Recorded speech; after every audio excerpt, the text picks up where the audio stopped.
Hey guys, welcome to the Reels and Heels live show. I'm Brian, and Nicole's over here digging, looking for something. But today we're joined by Rosemary Rose and Mick Strawn. And today's episode, it's going to be all about television. Throughout the years, TV's been around, and it's been an escapism, I think. Sure. I'm sorry, all the blood rushed to my head while I was trying to make room for the chair.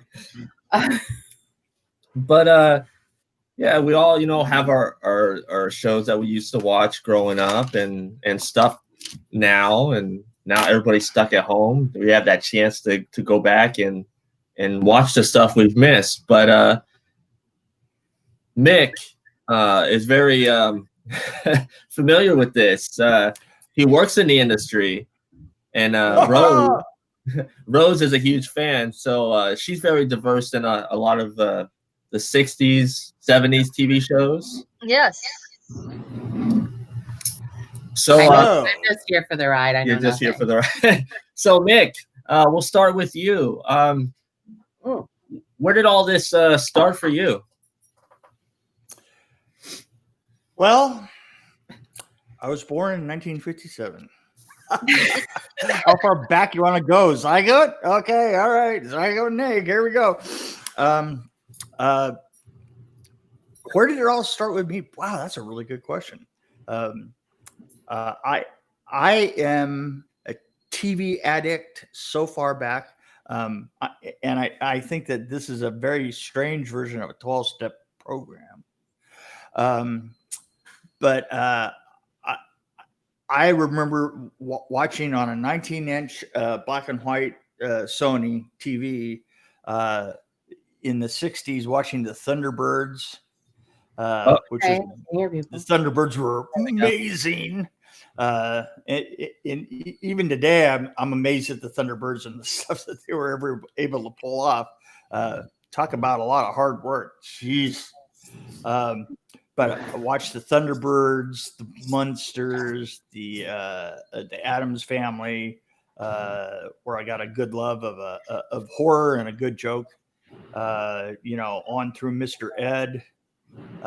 This was my first TV watchings, along with Star Trek and Voyage to the Bottom of the Sea.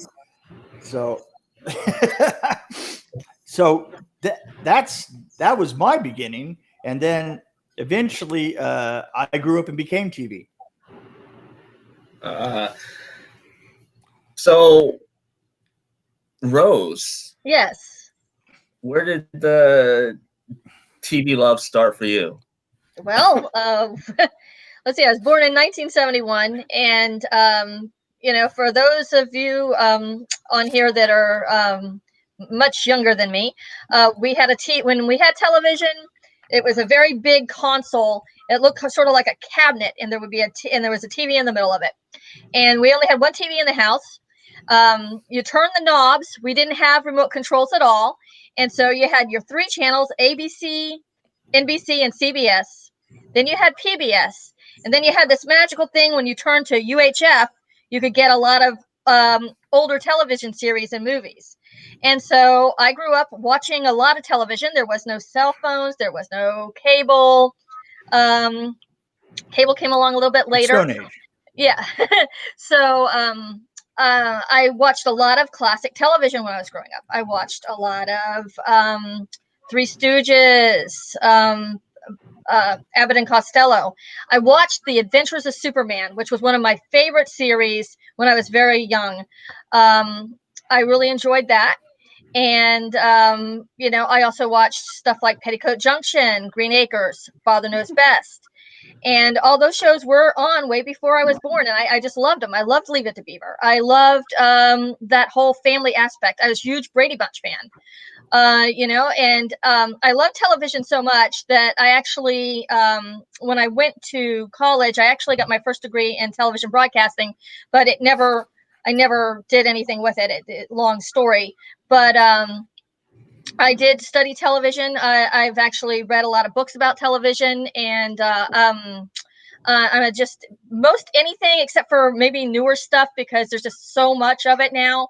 you can ask me and I'll know something about it. So, you know, you brought up something when you said Abbott and Costello, that the 60s was the first time that that all these movies and serials and stuff that had been in the movie theaters actually got a second life. absolutely. Until that, I mean, you know, the thing is you get used to watching absolutely everything these days. But back then, you had to wait until it was broadcast or shown in a theater. I mean, those were your only options. So all the Universal monsters, you know, you got your Frankensteins, all these things played constantly. And the horror, and you know, you had your early gangster films and your early dramas and stuff, and film noir and stuff, and that sort of thing was just Three Stooges. Thank you, Greg. Three Stooges, stuff that otherwise wouldn't have had a life. All of a sudden, you were bringing, you know, the one of the Three Stooges was literally working as a janitor over at Paramount. When all of a sudden they started to get popular on TV and somebody recognized him and put a show together with him and put him and you know, and that bunch back on the road. All this stuff, you know, and it was running up through the 70s and into the 80s. You know, Absolutely, yep.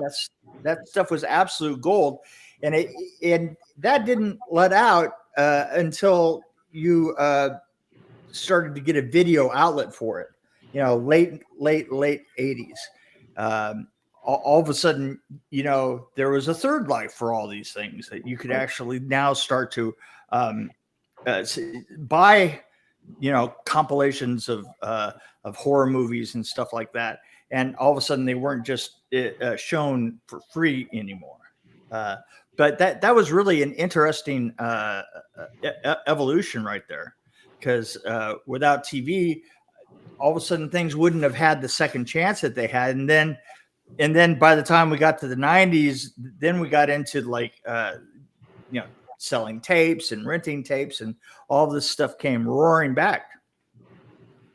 Absolutely. And I was going to ask, when they're looking at TV shows, and, you know, you have your daytime TV shows, I'm not just on like soap operas, but like your afternoon shows and primetime shows.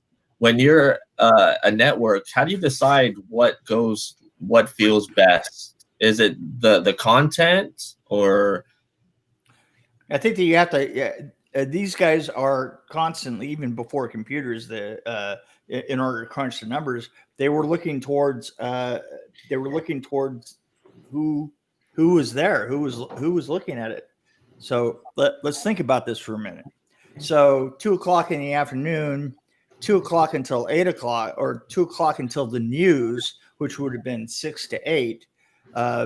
You would have had cartoons for the kids that just got home from school, right? You know, we had all the classics. I mean, my personal favorite was Gigantor, but you had all the reruns of the Bugs Bunny cartoons. You had all the new cartoons. You had what I called the cartoons on early acid, your Bullwinkles and your Bullwinkle, Felix the Cat, Cecil and Beanie. Man, if you think that I mean, and there are great cartoons these days. I mean, yeah, you have so many great examples of bizarre thinking in cartoons these days. But back then we had Beanie and Cecil. Nobody could figure out that. I mean, what was Felix the Cat's bag of tricks about, huh?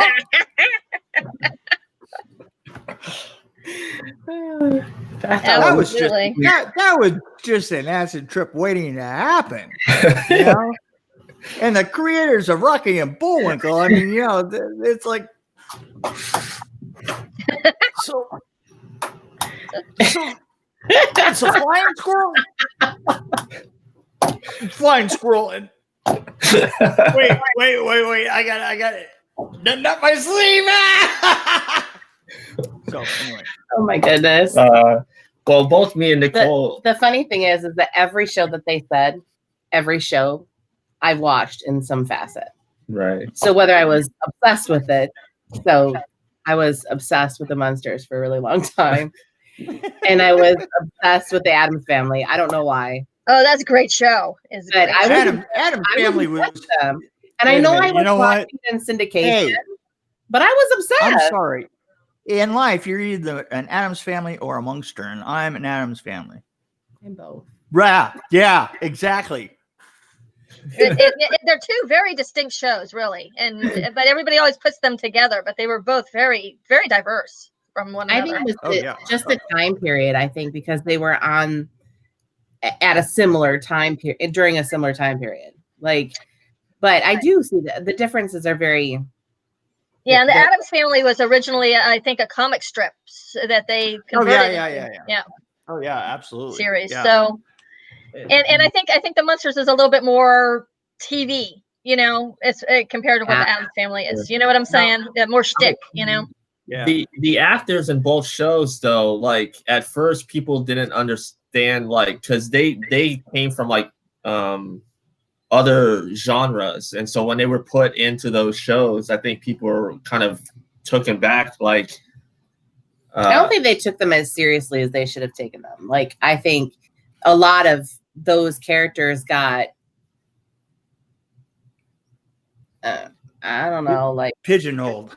Yeah, like Red Gwyn never moved past where they could have been. Like, because I really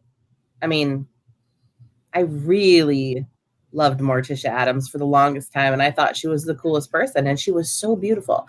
And I guess maybe that's part of like the whole it being in black and white is that, which is really funny because my kids in class is like, well, did they have color TV when you were a kid? And I said, yeah.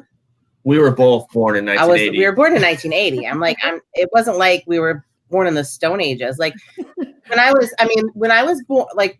growing up, there's a picture of me sitting in front of the TV in my, pink tights, and I'm sitting in front of the big box television you were talking about, and it's got the turn dial, and I think the remote had four like buttons on it. The channel, the volume. Right. I think it had the channel, the volume, and the power, or 5 buttons. But it never worked. Like at my house, it never worked. So we were the channel changers, like. But there's a picture of me watching Heathcliff, and so when I think about like all the TV I watched when I was a kid, I watched a lot of the old stuff because it's what was on TV accessible to me. We didn't have cable. It was on syndication, so you watched what was on, and that's why I think a lot of people, younger people these days, they don't have the depth and the history of, and they just watch what's on now. They don't get to see the classic stuff and have an appreciation for it. Unless your parents are showing it to you, because like my kids are like, we don't want to watch something in black and white, but black and white television was written better or differently at least. And a lot of it was film noir, like you've got Perry Mason. That doesn't really work as well in color as it does in black and white. And shows like Dragnet, I would argue with you that actually the writing on the modern series is actually way superb. It is much better.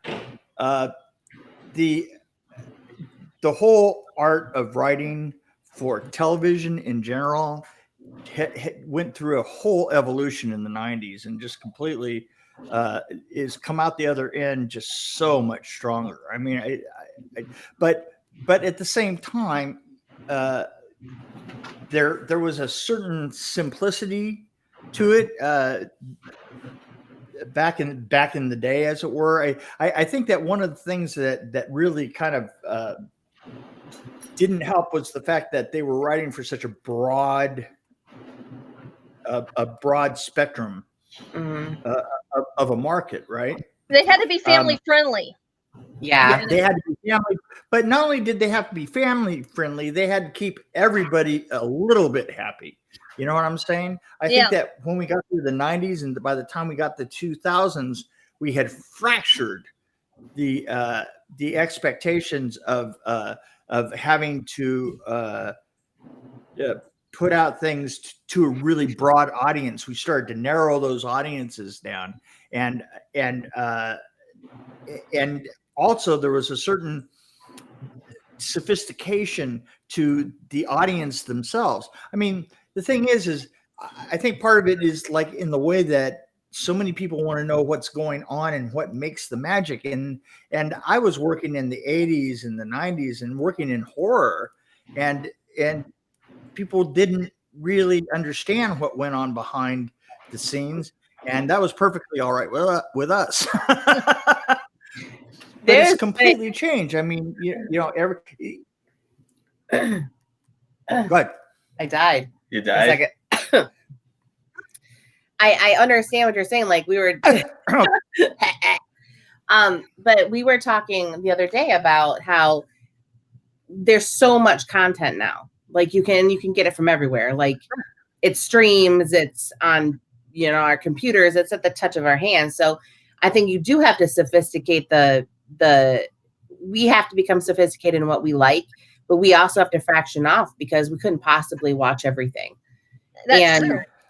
No, you know, absolutely.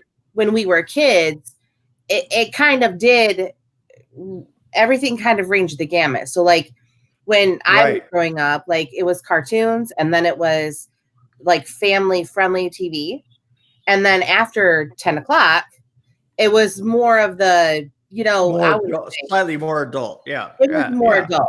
But now, I mean, all of that is available all the time. And so you have to be more careful with what people in your house are watching, because I'm like, our kids probably watch more than they probably should. Like we don't do that to our children. Like if they're in the room, then they might hear it. But for the most part, they know that TV is TV and that's separate than the world. And they know that they're not supposed to kind of ever repeat anything they hear on TV. When I was a kid, we didn't watch it. There's a higher level of sophistication with TV and jokes. I mean, and that even goes along with the education of the kids these days. I mean, try and do your kids' math sometime. Right.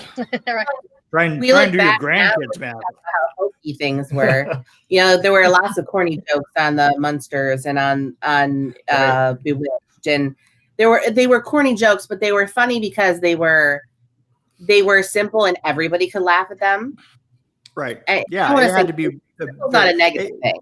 Yeah, you're trying to like aim at a broader network, I think it brought people in a little bit, like like we have fandoms now where just certain people watch the show and they're obsessed, with this show or this type of show, and so those people gravitate to that area, and other people gravitate to other areas, which is probably because there's so much content. Like we couldn't possibly. Well, you see, the other concept that you have to realize is that and very few people understand this anymore, is that it used to be a certain time, right? 8 o'clock, and you just had to be there. I mean, I remember had to be there at 8 o'clock, right? Yeah. If you didn't have VCRs till 1980, so if you missed it, you missed it until you saw it again in the summertime. That's another thing. There used to be the rerun schedule, and you don't really have that anymore. Right. Yeah, you don't. They need new content. Everything's a rerun. You've already watched it. Right. I can distinctly remember the first time that I was watching somebody who had HBO. I was watching a movie over at their house, and this is in the really early 80s. I remember sitting there thinking to myself, all of a sudden, I really had to piss. I mean, I really, really, really had to pee, and I just leapt up and ran out of the room, and same thing. And the problem is that there was always that break, constantly, where you could go pee, and I kept thinking to myself, I'm going to pee at the first commercial break. That is so true. And now people take advantage. You can just pause it now. You can just pause live TV. Right. And that was not possible back then. If you had to run off and go get something to eat, or you missed it. If you had to go pee, you might miss something. Have you considered the fact that you could be being paused right now? We might be, actually. Well, I think he's paused. I would just say it's funny he brought up HBO, and we were talking about how he think, and I agree that writing today is way better. Do you believe with I think HBO started it with great shows like Sopranos, The Wire, Oz. Do you believe it was HBO that kind of put a kick to the network saying we got to up our game? Absolutely. Well, let's go back to the start and figure out what HBO was, though, and what it is. In the original, you look at where they got the money, right? They got the money from subscribers, and so you have no idea how many times I would be working on something from TV, and the old saying is really true. You work on TV, you work in a movie for your soul, and you work on TV to buy your house, and that is really, really true. But you have to remember that these people are all of a sudden the money is coming from a new direction. The money is coming from people who have paid to see something, right? And so in that case, the thing that's most important is the content. Now, in my case, in the years of working TV, they would always remind you that we're just the filler in between the commercials. And if you think that isn't true, remember that in the 80s, they would spend between 1 and 5 million to make a TV show, and yet in a commercial they would spend between 1 and 5 million just to make one commercial. So wow. that gives you an idea of where your importance and you're following the link of the money, how they're trying just to suck you in so that you can see the commercials. Remember where you come from. I think though that when we talk about like our era of television, like we hold it very, very close to ourselves. So we hold a lot of our 80s TV and a lot of our 90s TV where we were growing up watching TV. Yeah, because we were still in that time period where we weren't necessarily able to not be in front of the TV when it was time. Like, right. we did have VCRs, but there were a lot of things but and you have to remember but VCRs didn't come along until the late 80s. And when you idolize the 80s, remember that the 80s came up with cop rock. I watched that show. I'm just saying.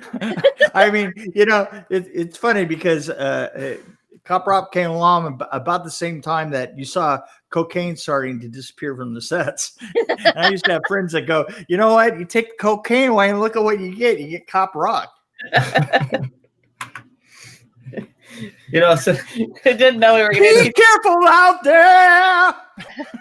Oh my god! I actually like that show.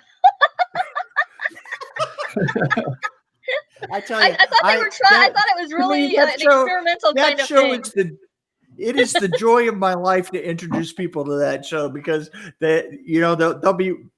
I go, oh well, you have to watch. Be careful out there, which was the very first one when the keyboard rises up out of his podium. And remember, be careful out there. Oh my gosh. Well, growing up in the 80s, there's so much that I love. And I see my friend Greg there, and he knows what I'm about to say is one of my favorite shows growing up in the 80s was Dallas. I'm sorry. And I'm going to set this one out because we didn't have, like I said, we didn't have cable, and my mom wasn't into any of that, so that was not something that was on TV in my house. But it was. I mean, Dallas is a huge pop culture. I mean, it was everywhere. Like the whole. You can look at every magazine. It was always like, "Who shot JR?" Oh yeah, that was huge. It was huge. My mom watched that I think it came on Friday nights at what 9 o'clock, I think. But didn't it usher in? I think it ushered in a time period where TV really took advantage of the pop culture scene. Like TV started being part of our everyday lives. Like, I mean, I don't know anybody who doesn't know about Airwolf or A-Team or Magnum PI. Like I don't know anybody who doesn't know any of that, even if they weren't born in the 80s or if they weren't watching TV in the 80s. You know, like I think everybody, it's ingrained itself so deeply in our roots. Like everybody remembers when they turned the lights off and Cheers. Right. And I was, what, 12, 13 maybe? Was it 90?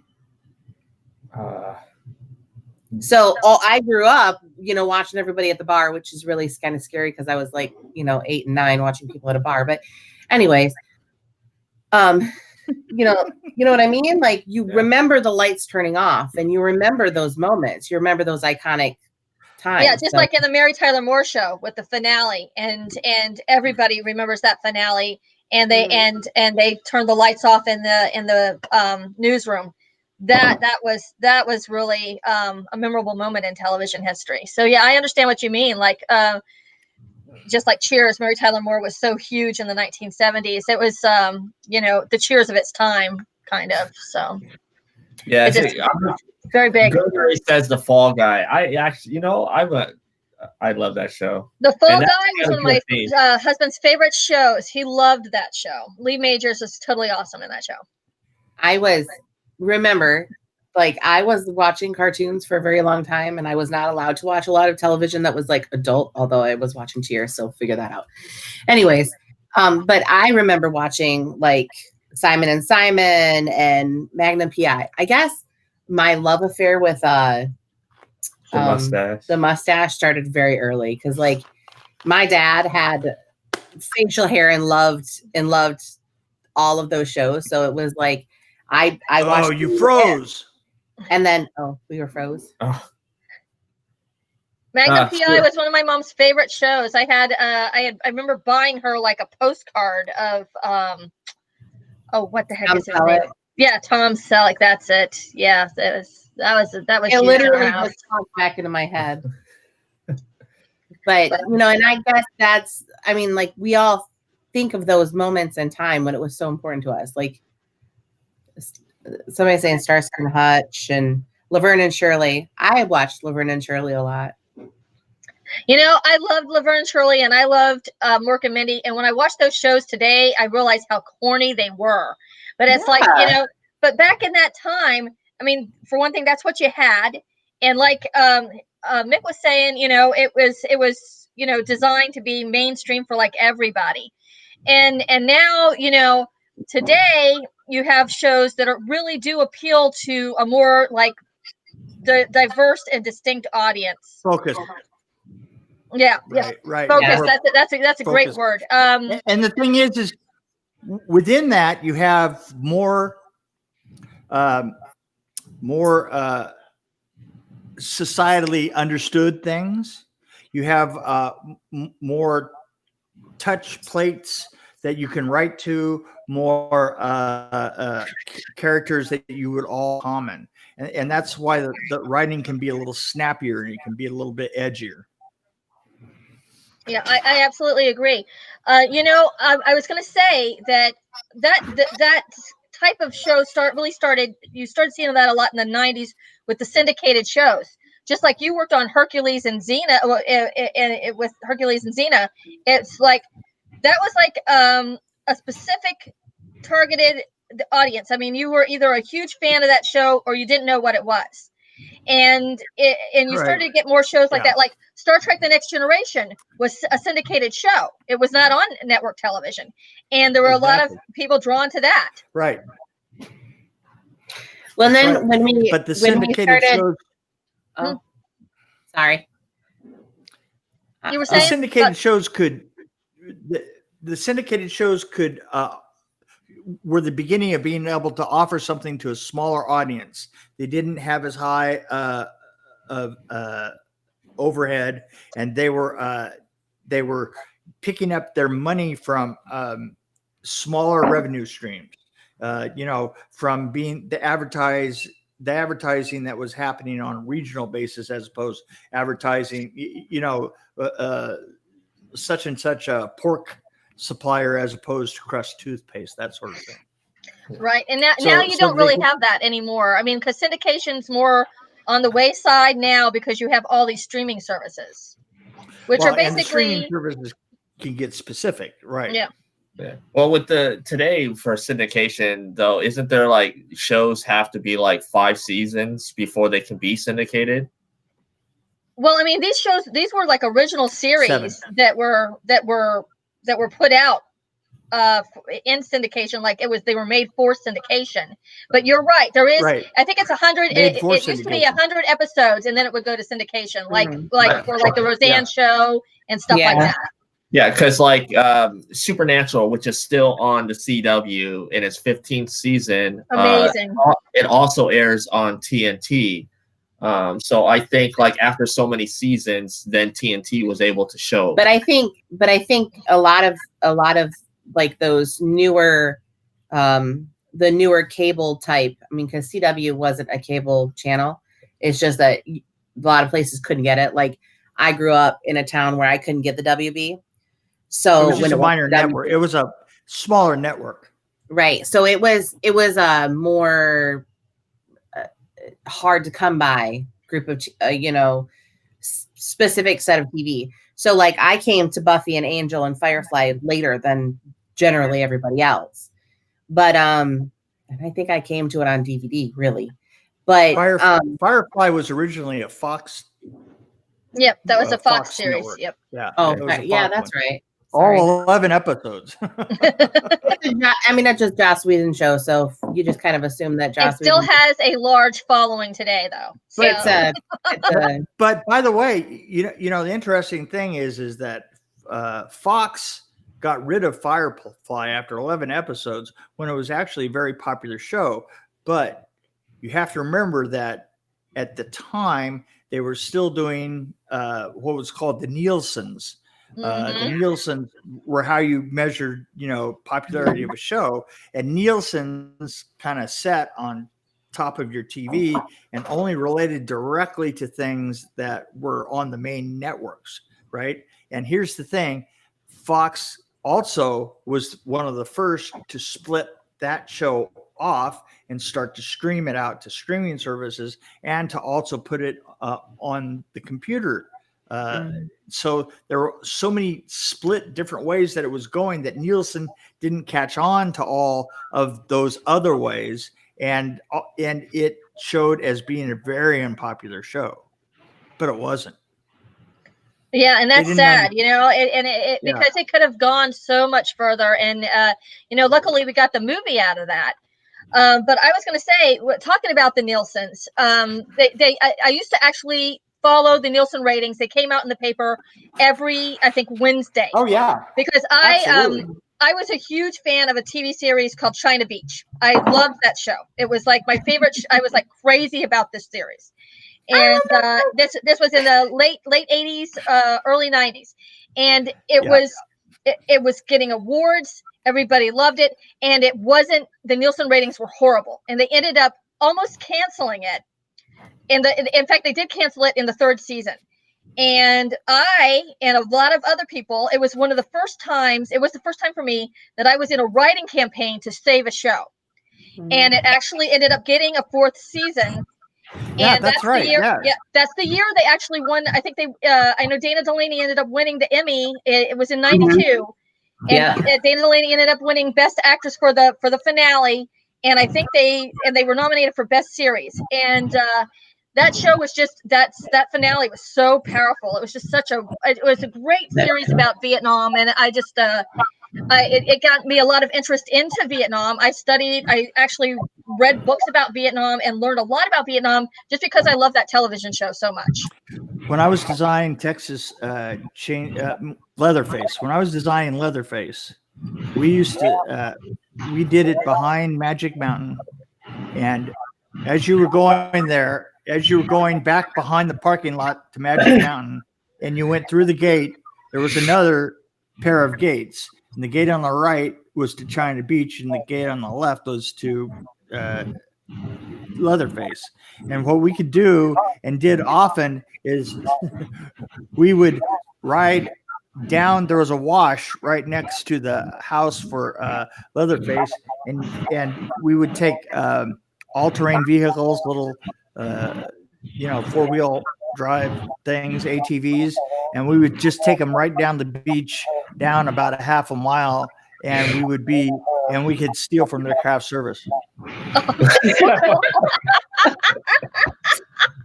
Okay, so we were going broke from craft service. They're like, why is all the food going away?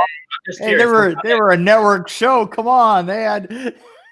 Okay, what is good thing? Snicker bars. My God, are you kidding? What was the poll? Why was it so good? Because it was free. I don't know. What kind of crafts did they have?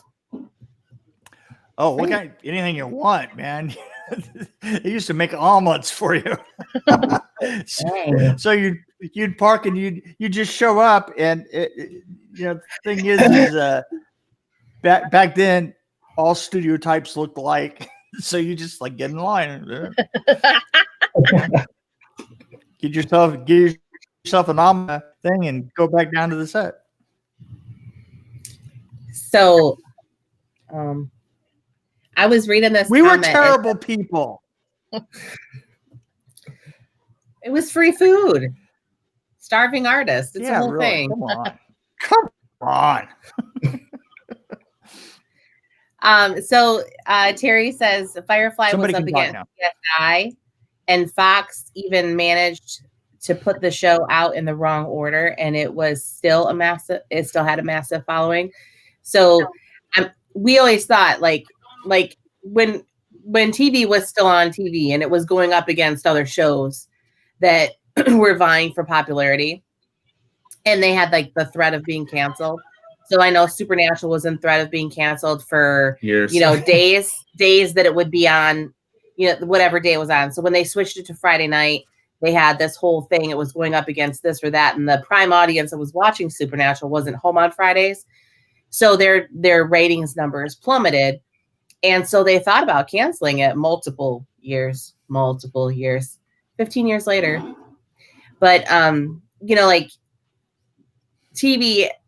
TV shows fought for that audience, and they're not fighting for it now. So those writing campaigns we talk about and the things that blow up on social media, like Jericho. That's probably one of the most famous. I mean, they saved Jericho. They flooded the network with peanuts for days.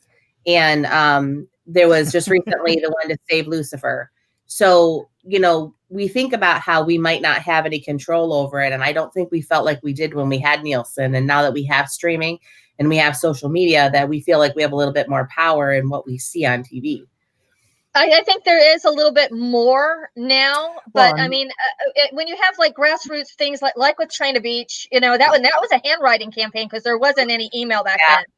And we were able to save that series. And I also did a writing campaign for My So-Called Life, which did not get saved. And that was an incredible show. Had a very young, what's her name? She now plays in Homeland. Claire Danes. Claire Danes. Yeah, Claire Danes. That was a great show. And then I did one for Dollhouse. That was a Whedon show. That's actually one of my all-time favorite Whedon shows. But we ended up getting a season 2 out of it. And season 2 was a lot better than season 1. They did because they knew that they probably didn't have much time left, so they just wrote it the way they wanted to in that second season, and it was really incredible. I personally think that for the most part, TV series have two seasons of good original stories, and then everything else is just a retread, and that's it. Prove me wrong. I could be that guy it's always got the thing. Prove me wrong. 2 years. 2 years. Yeah. No, I don't know. There's some Alien. shows that really did stand the test of time. I mean, look at MASH. I mean, the MASH was what 12? Was it 12 years on the air? Yeah. That was a very, good show. I mean, it was like original, and the writing was really fresh up until the end, I thought, with MASH. Yeah, and the season finales for the longest time was the most watched TV show of all time. I agree, but they still are retreads of the same stories again and again. You just get used to the characters, and there's something to be said for the fact that you want to have the same people in your living room again and again and again. Sometimes they're your family, sometimes they're your favorite TV show. You get used to that. I mean, that's what happens. I mean, I do think that you're correct, and you're kind of blinded by the fact that you're part of that family now. Like, the characters so well that you're kind of right. You live with them. You love them so much, and I think that's why when I end up watching a TV show that always gets canceled, because that's my story of my life, I fall in love with the show. I fall in love with the characters. It's like they're writing about my life, and then they cancel the show, and it sucks. But I think it feels like you're canceled, doesn't it? Yeah. I mean, you canceled my heart. And then canceled my life. And then there's the trope that you always talk about. If the two characters get together, then the show's over. Like in Bone. That's really kind of true. I mean, look at Moonlighting. Moonlighting is a great example of that. That show worked because they weren't together, and then after it got together, the writing just fell apart, and it just went downhill all the way. Well, and then because it changes the dynamic of the show, people watch every week for that chemistry, for that tension. They watch that. And so when all of a sudden they're together and they fall into the world of family life, nobody wants to watch that. No, it just becomes a very different series, No, and it changes the reason why people are watching it. Like you pull for them to get together. Like I've always, like, when I watched all the whole series of Bones, and I was like, oh, put them together. And then I'm like, but don't put them together, because then it gets weird. The show's over. I think they got married, and then when they did it. But yeah, Bones was a terrible, terrible show that I watched for every terrible, terrible moment of it. Right?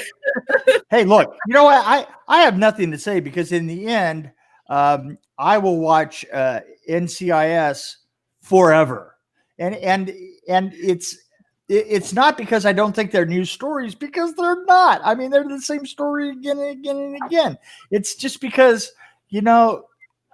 I could on that show. Doc here. Yeah. he's still Picard to me. No, he's still Star Trek to me, So there you go. And then do we keep watching shows that have the person in it because they come from another show? Like, I think I loved Angel so much, and that show was my introduction to David Boreanaz. And then so I think I watched Bones for that reason.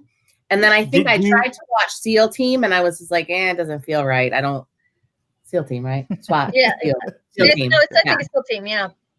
Yeah, I absolutely agree with you, Nicole. I mean, I've watched shows because of an actor that I liked from another series, and sometimes it works and sometimes it doesn't, Well, what I think works. You remember the series that only lasted one season with, well, we know him as Steve McGarrett on the remake of Hawaii Five-0, but it was a vampire show called Alex Laughlin. Yes, it was called Moonlight. I'm gonna tell you right now, the reason I watched Moonlight, and I watched I told him we were what episode? I think it was like the 4th episode, and I said they're going to cancel the show. I said, because I love this show, they're going to cancel this show. I thought it was just me. They canceled it, and then I'm like, so what now? And so he's a relatively. So wait a minute. So it really is all about you, right? Yeah, I mean, they're right for me. But so then I knew, I was like, fourth episode, I'm like, they're going to cancel this show, and I'm not going to, it doesn't matter. So I watched the whole thing, and then he got Hawaii Five-0, and I watched Hawaii Five-0 pretty religiously for the first 3 seasons. And then we got caught up in other stuff we watched, and it didn't hold our attention as much as, not that we didn't like it, it's just other things came in front of it. And there's only so much time. You only have so much time in a week, and you have to pick and choose what you want to watch. Absolutely. Now we have this Netflix situation, and everybody knows that Netflix, after 3 seasons, they usually cancel the show, whether it's good or not. Very rarely does it go on to 4th. Yeah. So, I think that's money dynamic. I mean, because you're getting less episodes. I mean, back when you had network TV, and my husband and I were talking about this the other day. Even in the 90s in syndication, you got like 24 episodes was a season at least. You had 22 to 24 episodes. Now on Netflix, you're lucky to get 8 or 10, and then the season after 3 seasons, you might have 30 episodes total, and you're done. That's it. What do you think about that? I mean, do you think the shows are going to stick around and be as memorable? It's still more than the British standard. Yeah, well, yeah, Doctor Who. Every 2 years you get like 4 episodes. Really? That's right. Exactly. It's kind of I think it's a catch-22 in a way. Like, we love it and we hate it at the same time, because there are shows on Netflix that you wouldn't have the opportunity to watch on like network TV. They just have a lot of international shows. They wouldn't be there. And so, like, international shows, or even international shows that have international actors, and they do come from like the States or whatever, that a lot of these shows wouldn't necessarily be on network TV at all. Like, we watched what was that show on Hulu that we watched with I can never say his name. He played Mr. Fantastic in the 2 Fox movies. Harrow. It's an Australian show. Yeah, Harrow. And so, I mean, without that, we probably would have never watched that show, because it was an Australian show. And so we were like, oh, this is kind of a really cool show. And it was just interesting because it took place in Australia, and you got to see, it was filmed there. You saw these characters that you did enjoy because you saw them in American TV too. But like, we love certain things. And so you get it all at one time. It's like dropped right in your lap. Bam. Unless it's Disney, they released it week by week. True. You have a whole season and you binge it, and then when it's over, you die inside a little bit, and then you wait for the next season to drop. And so I think that's just the way our lives are now. Like, our entire lives are not that get out of work at 5, come home, have dinner, sit down in front of the TV. Like, our lives aren't like that anymore. So all of the stuff we watch has to be different than that anyways. Like, I think it's just the time that we live in. But I do love Netflix because there's stuff that I didn't get to watch when it was on TV. And now I get to watch it because it's on Netflix. So I can go back and okay. Well, Supernatural is a bad example of this because I own every single season on DVD. So I could watch it whenever I wanted to, just pop in a DVD. But I can watch it on Netflix and stream it while I'm doing whatever I'm doing in the house. It's on. Right. And it doesn't matter. I can watch it in order too. I don't have to wait for it to come on TNT and be like, what episode is this? And come on, let's face it. You can skip certain ones, right? Come on. I know. Well, yeah. No, you're doing it. You're skipping them. Oh, there's certain episodes, of Star Trek: The Next Generation that you can just pass on by, and like, why did they? Oh, yeah, the one with the guy in the flute. No, Picard, do not play the flute. Do you not like that episode? Because that is Patrick Stewart's favorite episode, and I don't like it. It's like watching paint dry, I swear to God. It was in I'm reading the comments over here. So they're talking about a lot of the things that started with the canceling thing, like the 3-season cancel thing started with the Disney Channel. They're notorious for that too. And okay, so I didn't have cable. I was a deprived Midwestern podunk kid. I did not have cable. So like, everybody talked about the Disney Channel. And I'm like, who are these people? I don't even know who they are. Like, I didn't know who Justin Timberlake was before NSYNC. And I didn't know who the Jonas Brothers were before they were like the Jonas Brothers 2000 now, Happiness Begins kind of people. So I was like, I don't know any of these people. Like, I wasn't a Disney Channel kid. So the 3-season thing was surprising to me because I'd be like, I only got 3 seasons. Like, they could have told more story. John Campy always talks about the whole season thing. Like with Netflix, it's a money thing. Like, because they're spending so much money on so much, not just shows, but movies and international things. Because Netflix is always going to be the streaming giant. I don't think HBO Max is going to catch up, or all these. Netflix is too far ahead. 3 seasons is absolute gold because, like I say, all the original stories run out after 2 seasons, and 1 season. The thing is there's going to be a certain drop off after 2 seasons, no matter what. Because even though I'm the one that's saying that the stories repeat themselves, everybody feels it. So after 3 seasons, and this is in my cold, dying heart says that's fine. Then it moves on and just keep on doing another season, other seasons of other shows. It's enough. It's enough. I have to disagree with you a little bit, because if you think about it that way, let's take Star Trek: The Next Generation, for example. Seasons 1 and 2 were horrible. That show didn't start picking up until season 3. And if we didn't have, we would have never had the best of both worlds and the Borg and all. And that show's peak was really seasons 3 through 5. And if Netflix, we would have never had it. We would never have it. I want to point out one thing though. Is writing the show though, because Star Trek. It was different. It had its already built-in fan base. There's already a fan base, and then it was a spin-off after spin-off after spin-off. So I think that it depends on the writing and it depends on the actors and the characters in the show. Now, like there were plenty of shows that I was like, why is this still on TV? Like, I'm so over this, because it wasn't good anymore. But then there were shows that hit the 3rd season and it was the end. It was the end. And then you're like, oh, but don't end it. Or they'd end it a certain way. And I would have never been okay with them ending it ever. It could have gone in forever. I was going to say, what the worst is when a show gets canceled on a cliffhanger. Somebody was writing about one of them over here. Like, I can't remember which one. We loved the show it was on The Glades. It ends with getting shot.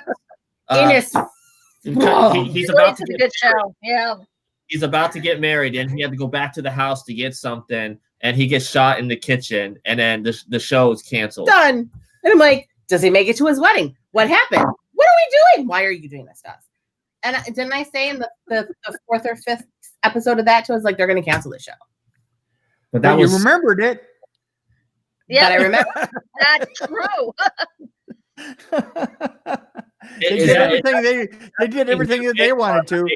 Is that something new?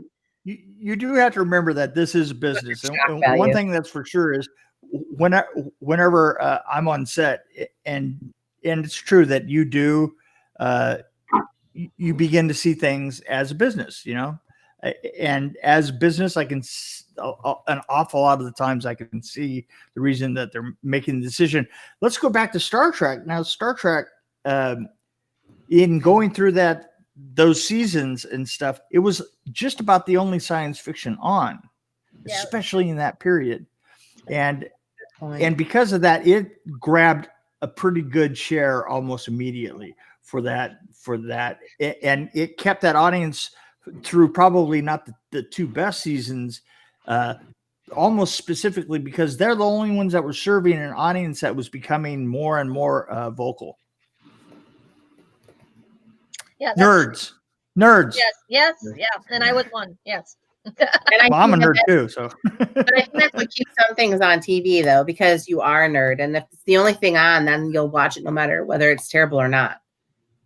Like, if you love core characters and they spin off into other places, you'll watch it no matter what.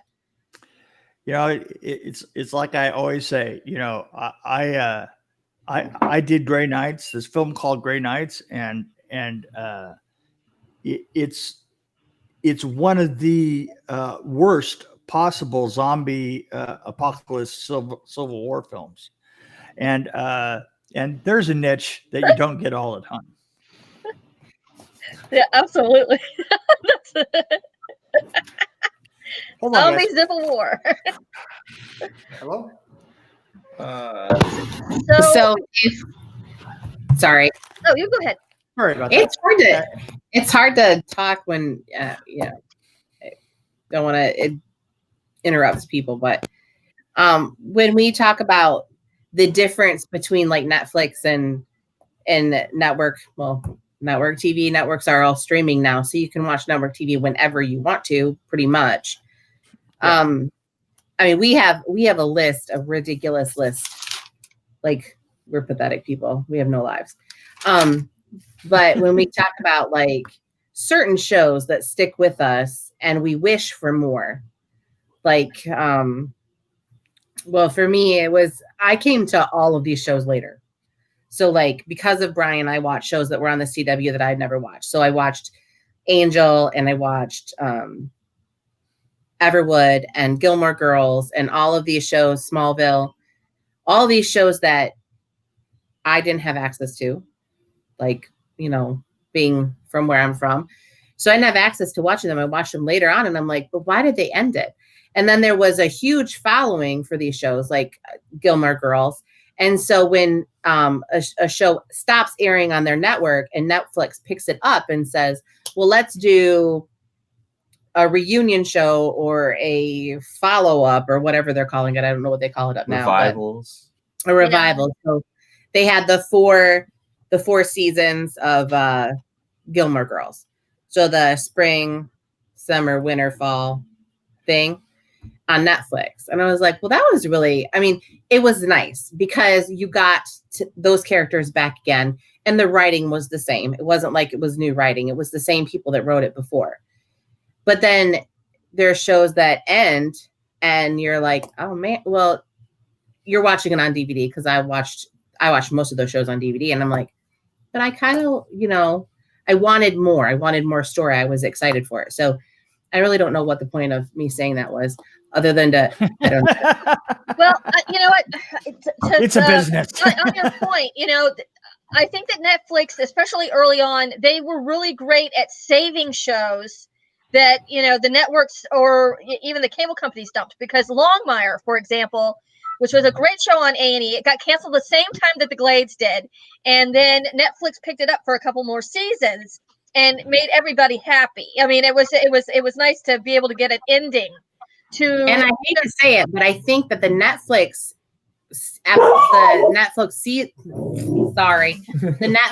seasons were actually, I think, better. Like I felt like they were better written, and they told a better story. They probably had a little bit more money probably than A&E because A&E is such a small network, to begin with. Yeah. But yeah, I couldn't believe he shot his son in the head. Isn't that wild? It was such an insane show. Since we're on this subject though of like networks canceling shows and being picked up by streaming, I'm gonna watch that one again. Fox canceled Lucifer, which is based off of a comic graphic novel, and fans demanded Fox to bring it back, and Fox just wouldn't pull the trigger. And then so like, Netflix, the cast was trying to get it. I think Netflix realized that was a cash cow, and they could bring it back and make a lot of money because people would then subscribe to watch the show. So it's and see, this is the other thing about the 3-season thing, I think, that we're talking about, and this is kind of how I feel, is that when you're in a show for 3 seasons and they want it to continue, then your pay rate has to go up at some point. And usually they negotiate you for 3 seasons, and then that 3rd season, you're in renegotiations for that same character, and you're going to say, I want more money. I can't see anybody but Tom Ellis. But see, this is the thing. If you're a character that has been driven, like there is no other person on the planet that can play Lucifer. Tom Ellison did. Right, exactly. Just like there's no other person that can play Dean Winchester. I'm sorry, Jensen Ackles is it.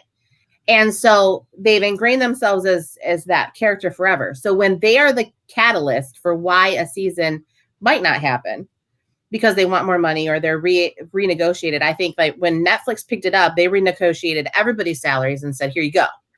This is what we're going to do for 2 years. Right. Right. And then they had a clause in there, like I was reading Insomnia. I was reading articles about it for some obscene reason. So at the end, at the end of the whatever season, like the 5th season of Lucifer, it's supposed to be the end. It's supposed to really be the end, but fans are still wanting something more. Which, okay, I get it, but I wouldn't mind it. I'm not against it in any way, shape, or form. But at the end of that, like if it's that one person that's renegotiating, it's like, you were so happy that the fans brought it back. Don't be ungrateful and want more money and then not want to do it. Like it just that bothers me. So I think that 3-season rule comes down to renegotiating contracts. Yeah. And it's not necessarily, or, people not necessarily having the money to pay the people that they're asking for. So like. Always ask yourself this. Ask yourself this. Yeah. Are you going to buy more Coca-Cola? Are you going to buy more Tostitos if it comes back? Are you going to rent an enterprise car more? I get what you're saying.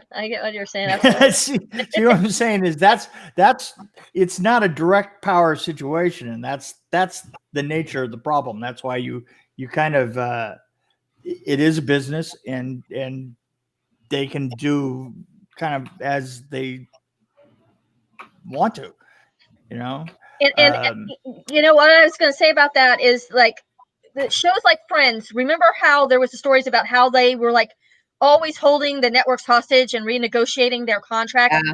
I think that kind of thing's going to go away, and that you're not going to have that anymore.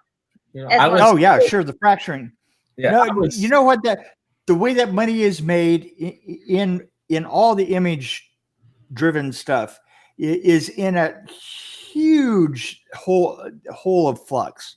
I mean, the theaters are going to change. The theaters were just almost dying, before the coronavirus came along, and so now you're going to see only the strongest are going to survive, and yet at the same time, there's all these things that you should be able to see at a theater that you can't. That because the theaters are it's like, well, let's go see the Marvels, not the movies, the Marvels, and that's what it's like right now. We are in the middle of a huge sea change in how all, viewed things are going to be structured. TV is in the middle of it. Certainly TV is in the middle of it. Certainly movies are. I think that in the next 15 years, by the time I die, it will be, absolutely completely different. You have to remember this: movies in general didn't change for 100 years. They, let's say that a commercial business of it was started in, the 1915 or so, although there were movies before that, but it started to become big business in around 1915. So then if you go all the way out to 2015, let's say that in 1986, I'm working on one of the Nightmare on Elm Street sets, right? And I'm a grip, and I walk out of the stage, better yet, I'm working in 1925, and I walk out of the set, I go home, I sleep, I get up in the morning, and I walk in, and it's a set in 1986. All the equipment's going to pretty much look at the same. I mean, they'll have sound, but sound only came in a few years later. I mean, literally some of the same equipment is going to be there, right? Because cameras are still bulky and heavy. There's still film in the cameras. It's still, you're using light. In fact, they were using the same types of light. LEDs hadn't been on. And then all of a sudden there's the 90s and the 2000s come, and now film is 100 years old, and it's been completely, all the equipment, all the way that you do absolutely everything is completely shattered, and it's starting to get its feet again as to, how, there are new standards written for digital cameras. There's new digital effects. There's new all of this, right? And the thing is you have to remember that at the same time that all that is completely changed and it's more egalitarian. Any guy on the corner, can pull a camera out of his pocket. It has the same capabilities as $500,000 equipment packages had back in 1984, right? You're carrying it in your pocket and everybody's got it. And the film doesn't cost anything, right? So you have to remember that that's a complete sea change. Absolutely everything from scratch is completely changed. And now the distribution system is also in the same state. So the distribution, absolutely, TV is almost with the same, situation. Its distribution is completely different, and we're floundering right now. But I think that once we truly figure out how to remonetize it, that we're going to have a new renaissance, and probably going to be within the next 15 years. I absolutely agree with you. I was going to ask Mick something. This ain't really TV related, but well, kind of. The whole thing with AMC theaters threatening Universal that they're not going to show any Universal movies because they got mad about the Trolls World Tour situation. And then, of course, we all know that AMC right now is filing bankruptcy and all that. Yeah. So it's more of a publicity done on their end, or let's see. Here's the thing. Look at AMC's theaters. Unless you're in a really hot and heavy market, they haven't rebuilt their theaters in years. They're just junk. They're just falling apart. I moved out to Tennessee recently, and I'm in Gallatin, just outside of Nashville. And the AMC theater here, before the breakdown, before coronavirus, the AMC theater out here didn't even have a reader for their own cards, right? They had to take the number down. Oh my goodness! They didn't even have the thing to scan your and go into the back room and feed it in one digit at a time. And here's the thing: I had come from an AMC, and AMC had the best membership card, right? There was unlimited. Just as I got here, another company came up. The Regal came up unlimited, and I switched to that. But even in back in Washington, all the AMC theaters were just trashy. They were constantly understaffed, right? So you're looking at a company that is going down anyway. They were showing signs of it absolutely everywhere. I think it's a good point, though, because the only AMC theaters we have are affiliated with Disney, because there's one in downtown Disney, and then there's one in another shopping center type thing where the traffic is more tourist. Right. And when you go to that AMC, you're going to get dinner and a show. Like, it's going to be the more expensive. It's like the knives and forks or whatever thing. So, I think that I understand that, because we didn't have an AMC where I grew up, and the closest one to us even now is an hour away. So I think to survive, AMC would have to be giving out shots of heroin. But with a free movie, but if you buy a popcorn, you get to overdose. Well, they do have the popcorn buckets, Yeah, they have the bucket. Yeah, they're halfway there. We have an AMC already here, halfway there. It's less expensive than Regal, so that's why we go. But go to AMC mostly. But you're right. The same carpets that's there was from the day it opened, because I went when they first opened, and the carpet is still the same. And that was over 25 years ago. Same carpet. So I get you. They don't update anything.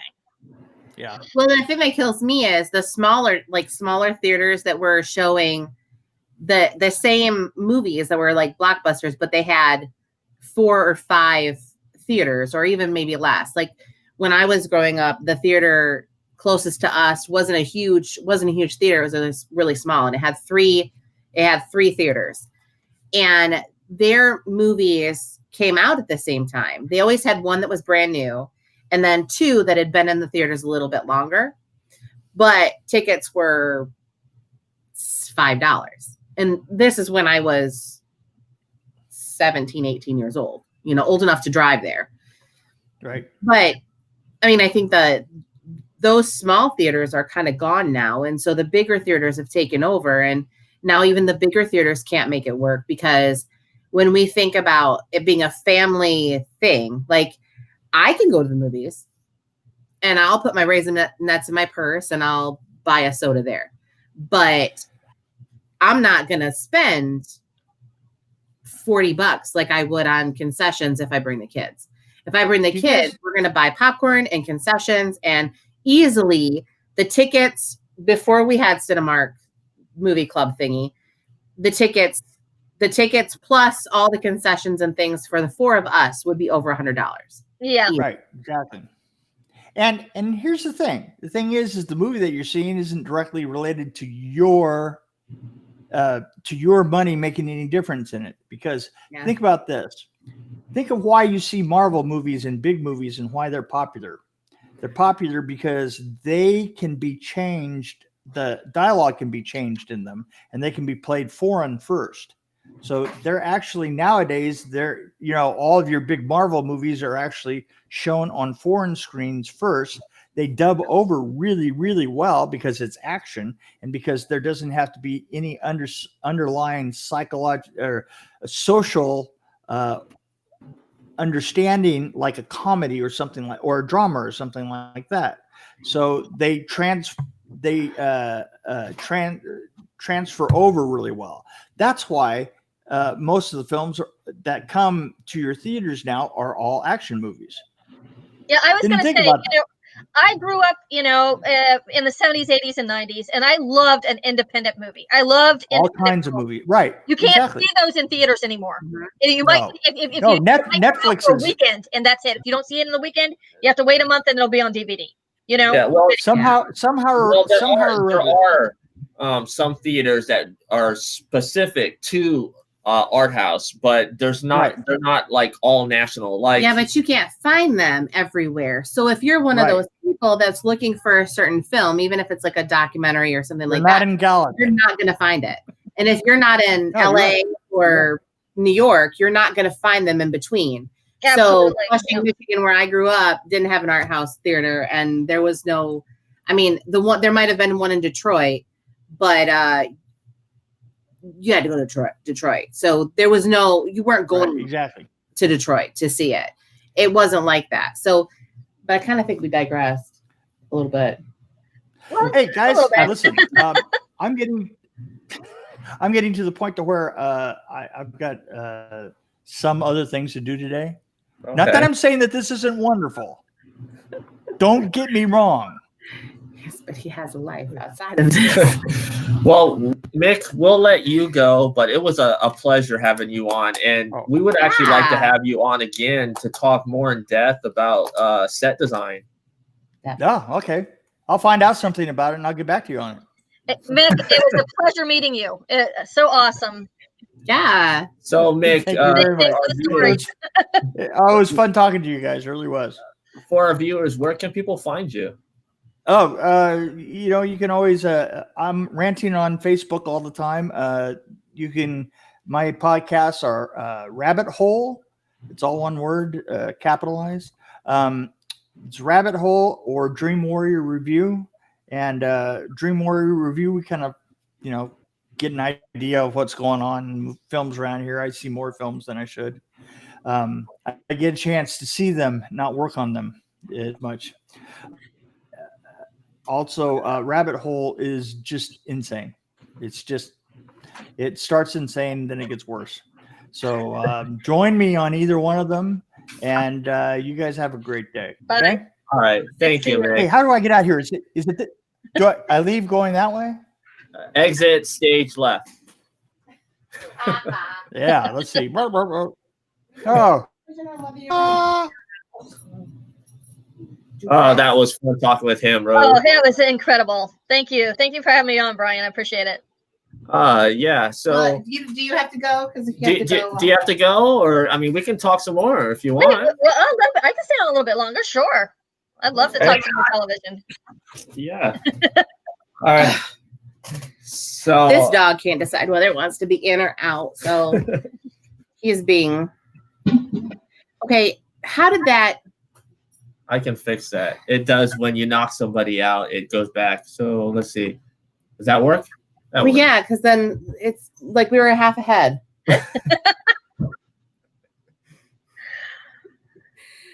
Okay, so where were we at? We digressed to the movie theater, and we were talking about how Netflix, but in conclusion to that, I feel like maybe in the next 10 years there might not even be movie theaters anymore. They might just be a thing of the past, like the old drive-in theaters. I mean, there's a couple around, but you know what I'm saying. Well, it's going to be less, and I think they're going to charge more. Yeah, well, the drive-ins are always going to be around because they need flea markets, right? I think you're probably not wrong. I think it'll be difficult to see it go because it was such a part of our lives. But at some point, the way we get, and like even this proves it, when COVID-19 hit us and closed everything down. I mean, it changed TV, yes, and the way we see things, but we had Netflix and we had VOD and we had all these things that still kept us in tune with what was coming out. So yeah, they lost money in the grand scheme of things, but at the same time, they did gain. I feel like they gained viewership because if you're quarantined and you're in a house with 4 people, yes, 4 people saw the show for the $8.99 or the $12.99 that they bought it for. And that's a one-shot deal, but then 4 people saw it. But if you went to the movie theaters and it wasn't a show, it wasn't a movie that anybody saw because you didn't market it, then it was kind of the same thing. Like you didn't make any money off the movie at the movie theater either. So I don't know. I mean, there's still and I say that with whatever, understanding of budget and money and things. Like I look at Brian and we spend $10 a month on one Cinemark membership, so those tickets roll over. So we have a consistent supply of tickets. So every 4 months we can go see a movie, right? Essentially. So every 4 months we decide which one we're going to see. So if it's a Marvel movie, that's the movie we see in that 4 months. If it's, something that we can all go see because there's no babysitters, if it's a movie we can all go see, then we all go see that movie. And so I think that changes the landscape of what you get to go see. And so what they might have to do is do the all day admission, like they did in the 50s, like way back when you bought a ticket to the cinema and you went and you watched whatever you wanted. And you had, multiple places you could be, and it was an all-day affair. Right. I think that they're going to have to do something more like this. So somebody in the comments had said something about the Blockbuster, conundrum, which was like the evolve or dissolve kind of thing. And that's why we don't have video stores anymore. Yep. I mean, really, we just don't need them because we have it at our fingertips. What's a video store? So I totally agree with you on that.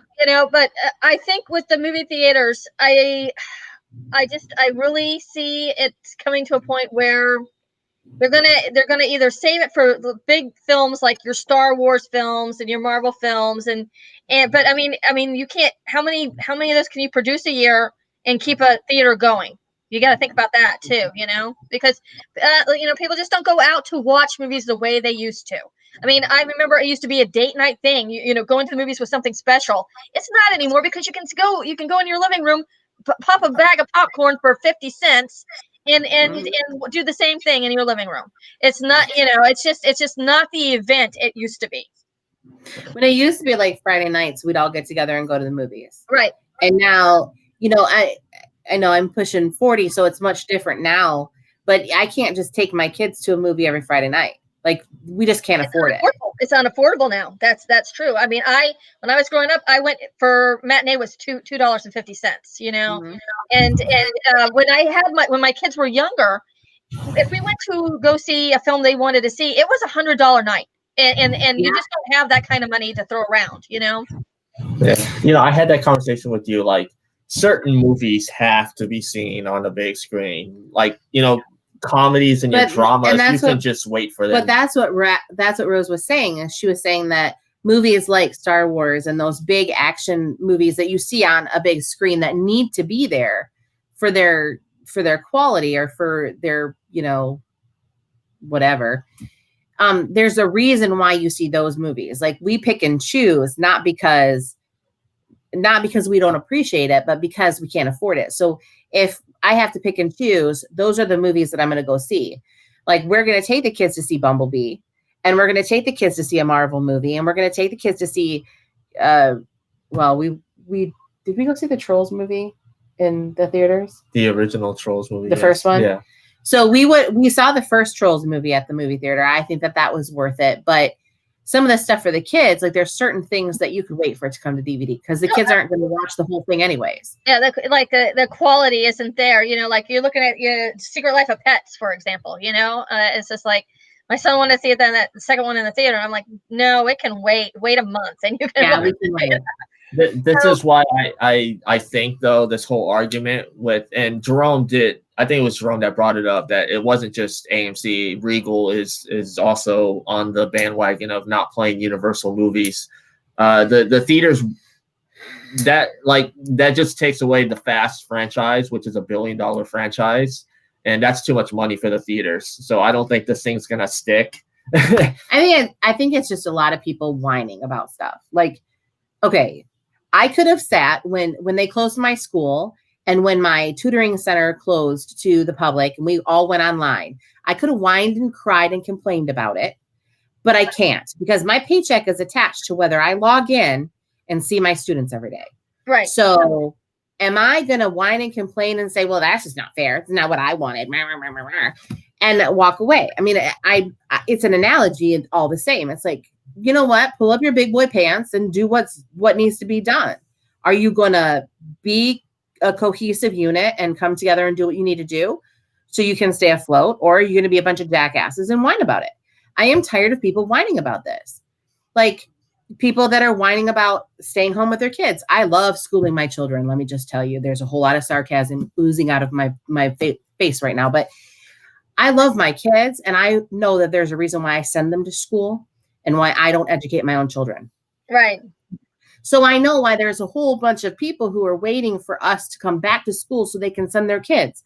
Because if their kids are like my kids, I'm like, holy geez, what was I thinking? Like, oh, have kids. They said it'll be fun. They said, oh, but no, it's not fun sitting at the table and trying to do math or make him write or read or God knows, social studies, science, any of those things. It is not fun sitting at the table making him do that. There's a reason why we go to school, and I shouldn't have to defend why. This is what we have, so we got to make it work. Right. Plain and simple. And I don't think the universal thing will stick. And they're, if they want to survive, if these movie theaters want to survive, they're going to have to come to terms with Universal's studios and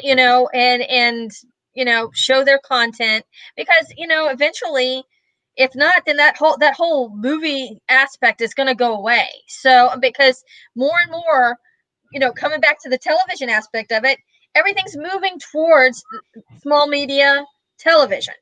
And the movies could go away completely, if it comes to that eventually, and everything will be, let's, just pay, the new Marvel movie X is coming out or whatever, just make up a name, and, you have to pay like $30 to have it unlocked on your screen. And that's what it's going to start becoming, I think, eventually.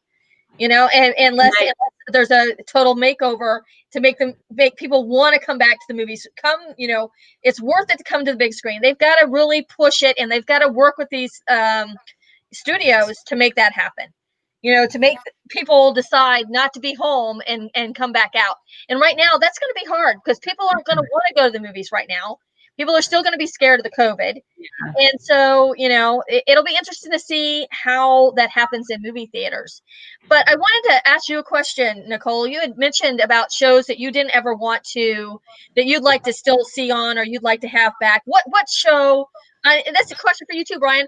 What TV show would you like to have one more season of? Wow. There's because I can tell you, for me it would be Legend of the Seeker. Did you all ever see the Legend of the Seeker? It was syndicated. It was one of the last few syndicated shows before Netflix and everything started coming around, and it was it's like wizards and stuff. Who was in it? Craig Horner and I want to say Bridget Regan. I'm not sure if that's right or not. But anyway, it was this really cool show, and it was based on a series of books, and it was like medieval, but it had like a lot of magic involved in it. And it was really kind of cool show. If you ever see it, I know what she's talking about. Legend of the Seeker, and that's a show that that's another show that we tried to revive. I was on the bandwagon, and unfortunately, it never got picked up by Netflix. It never got picked up for another season. But there's still a large following for that shit too. It was only on for 2 seasons. I would actually like another season, or at least like a TV movie of Everwood, because I don't think it ended the way it should have. But I think it might be too hard now because Chris Pratt's so big. I don't really know. Like, I feel like some of the things, if they brought them back, it just wouldn't be true. At the time, I was sad to see it go. So, like, I was sad to see Friends go, even though it was the Dresden 10 years. The Dresden Files. Oh, that was a great show. Yeah. What was the other one that we were watching? And I was like, why did this one have to end like that? What was that show? We were just talking about it. Oh man, there's shows that it's like Space Above and Beyond. The way that ended was horrible too, because that ended on a kind of really depressing cliffhanger back in the day. That was a Fox series that also didn't make it at the time. Something that would have worked well. I think the Blades was mine. I really do. I think the Blades was mine because I was so upset that they just left us. Moonlight with Alex O'Loughlin, I could have had another season of that. But it like we were talking about, when the two characters get together, you don't want to see that anymore. I think they fast-paced the two characters getting together so that there's just like, okay, well, that can end. Because it's not the same chemistry anymore.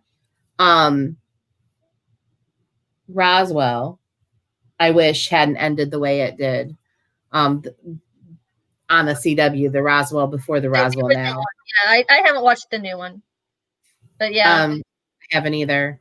But like, that was a good series. That was a good series.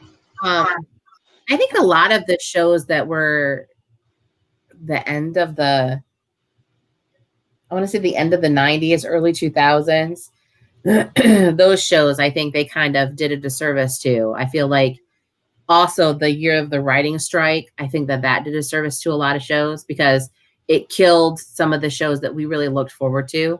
Yeah, look at Smallville and how Smallville, that season was totally wrecked because of that. And then they tried to recoup it. It was a disaster. Supernatural was cut short that season too. And I think a lot of those shows, I think that didn't survive it, that hurt them a lot. And I think that those shows are kind of the ones we reminisce about and saying, well, if that writing strike hadn't happened and kind of screwed us out of an entire season, and then they tried to fix what was left, like, here's what's written in a small amount of time, and it didn't work. It just didn't work. Speaking of Supernatural, I know that they didn't film the finale, did they? Because of COVID. So do you think that what's going to happen with that?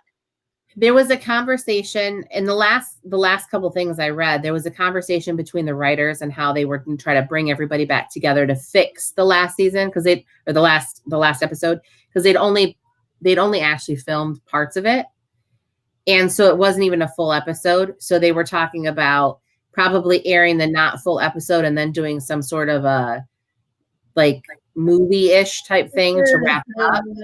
But there's no real clear. They're all still kind of all over about it. And see, the problem is, you got Jared. Jared's going to be doing the new what's it called? The Ranger show. Walker. Yeah, Walker. Well, I feel so bad. I like Supernatural, but I'm not like the super fan. But I know a lot of super fans of Supernatural, and how sad that must be for them, and how if they don't finish off right. How that's gonna that series that end poorly can hurt a whole franchise. I mean, look at Lost, for example. Everybody was crazy about. I was a big Lostie. I loved Lost, but the way that it ended, some people just won't watch the show anymore because they thought it was ruined. And some, if you don't do a finale right, it can really wreck everything. And I'm wondering what that's going to happen with Supernatural. Yeah, well, Hollywood film producer Jason Blum from Blumhouse, he thinks that Hollywood actually won't get back to filming until next year. So that affects movies and television. So if things can't go back to production until January, then that's going to mess up a lot of stuff. And a lot of people talk about fan service, and I think that it's funny. We talk about fan service and we say what's really there for the fans and what's not.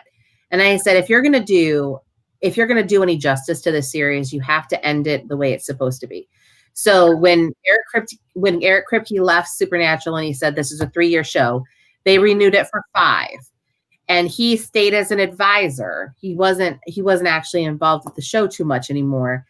And it turned into something that was 15 years. Now, I realize that some of the story arcs and some of the things have gotten over the top, but because we love the characters, that's what keeps us there. We love that the camaraderie of the characters. We love the characters. And as much as they love their own characters and as much as they love that family that they have, I think that they all do want to have something else that they're known for. Like, I do think they want to branch out and do something for themselves, something that's not that wheelhouse, because you come from, Jensen was on Days of Our Lives.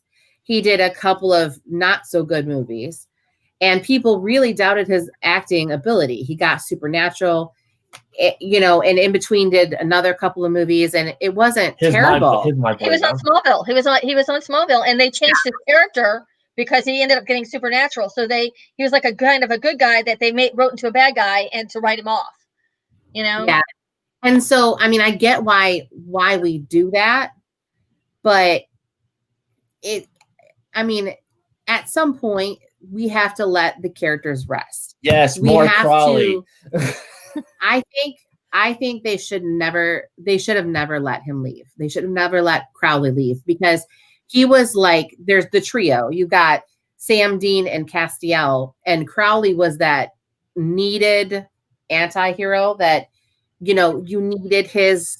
He was great foil for them, as a bad guy. No, he was a frenemy. Like if you keep them at arm's length, so you can get what you need. And the way that Mark Shepard did that character, and he played it really well. And I think when they lost him, there was a dynamic that ended in the series, and that was difficult to deal with. But I think this last, we're currently watching 14, right? I got behind. No, we got caught up. So we did get caught up. We bought 15. Oh, I'm rewatching 14. That's why I'm getting confused. I'm rewatching 14 so I can remember. But there were so many characters and there's so many things that were happening. And I was like, I'm sad to see them go. I love the fandom. And as long as they're going to still do conventions and they're still going to come together for that kind of love, like Firefly and like Buffy and Angel do, the way they still come together for certain things. is that I want them to go do other things. They'll always be Dean Winchester, you know, they'll always be my people and they'll always be my fandom. But at the same time, like I want to let them go because I want to say, okay, you're going to go do other things and you're going to prove that you are the actor that I know you are. Like when you watch the first season of Supernatural, they're so much different than you watch season 15. And as that 15 years went, you saw them in all these incarnations. And so you saw Dean as just Dean, the wild child. And then you saw Dean become a demon and you saw him become these other things. And so it varied his acting ability. And I was talking about Mark Pellegrino the other day. And I said, man, you know, like every time, because we were watching season 14 over again, I said, when he was Lucifer, there was a certain way. And then when he was Nick, he behaved, his mannerisms were different. And then when he was Lucifer again, like when he allowed Lucifer back in, or he was in that crazy, whatever that time period was where he was like in limbo, all of his acting was different. And I was like, that's the kind of actor you want to see, is that he's in the show for a very long time, but in every incarnation of his character, there's a little something that's different. That's like, wow, he's really actually a good actor. And I wish I saw him in more things. We started to see that with Sam and Dean. Like, and well, Jensen, you know, not only with Jensen and with Jared. Jensen, you know, in Austin, he has his brewery and he's a really great singer too. So well, and they're family people now too. Like their lives have changed hugely in the last Oh, Jesus. Well, I mean, you know, I know that one of the reasons why they wanted to end the show was because I know that Jared wanted to be closer to his family. You know, it's sort of like with Stephen Amell. The reason why he left Arrow was because he wanted, you know, his little girl's growing up and he's missing her growing up, you know, and so that's why he wants to do, you know, different kinds of things, smaller, you know, with shorter seasons, so he has more time to spend with his kid.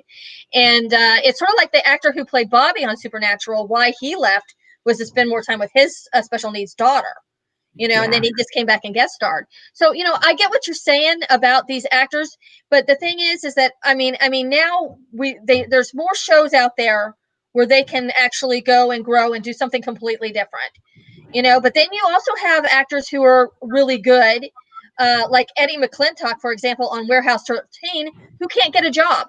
I don't know if you all follow him, but I just read a really sad thing on his Facebook page where he couldn't get an acting job. So he tried to join the LAPD. And the thing is that he had, you know, once, like 19 years ago, he was like into drugs and stuff and he got clean and sober. But because he was so honest about it, LAPD washed him out and said, can't do it. So now he does have a chance to go back and act again, but when? You know, he has a chance to go and do this Disney show, but when are they going to get a chance to go act again? You know, now everybody's in limbo right now. I mean, it's just, well, you know. We were watching, Brian watches John Campea, and he has Erin Cummings on often. And she was supposed to star, she's starring, or she's got a guest spot or a series regular spot on Lucifer. And she hasn't even finished filming her section of the show, and then she's also because on they're CBS still All doing Rise. They're still doing episode 5, or not episode 5, but the 5th season, trying to finish like the writing has finished for it, so now they were just filming the rest of it. She hasn't even filmed all of her scenes. And so for actors like that, where, you know, they don't have the popularity to live on that for the rest of their lives. Like, you know, Jensen and Jared have that. They have their fandom. They have all these things. They'll forever be known. But other characters that are waiting, that they bounce from show to show, where they're guest spotting or they're in almost series regulars and they're not the main line of the show or whatever. Like, I watched Warehouse 13. I thought it was a good show. Because it was on Sci-Fi, I had a hard time always, you know, catching it up. But Eureka, because it was a crossover. But because Warehouse 13 and Eureka were so close, even Eureka, we couldn't watch it when it was on. And so you think about these, you know, like then what's his name? God, what is his name? the cop from Eureka. He ended up doing Maytag commercials. Yeah. I'm like, for real, like you relegated him to being a commercial face. And I think that that's unfair because these guys were good. Yeah, they're very talented, but they deserve to have something, even if it was bouncing from show to show to show. Right. Like some of those characters, Ferguson, that's the cop. Yeah, that's his name.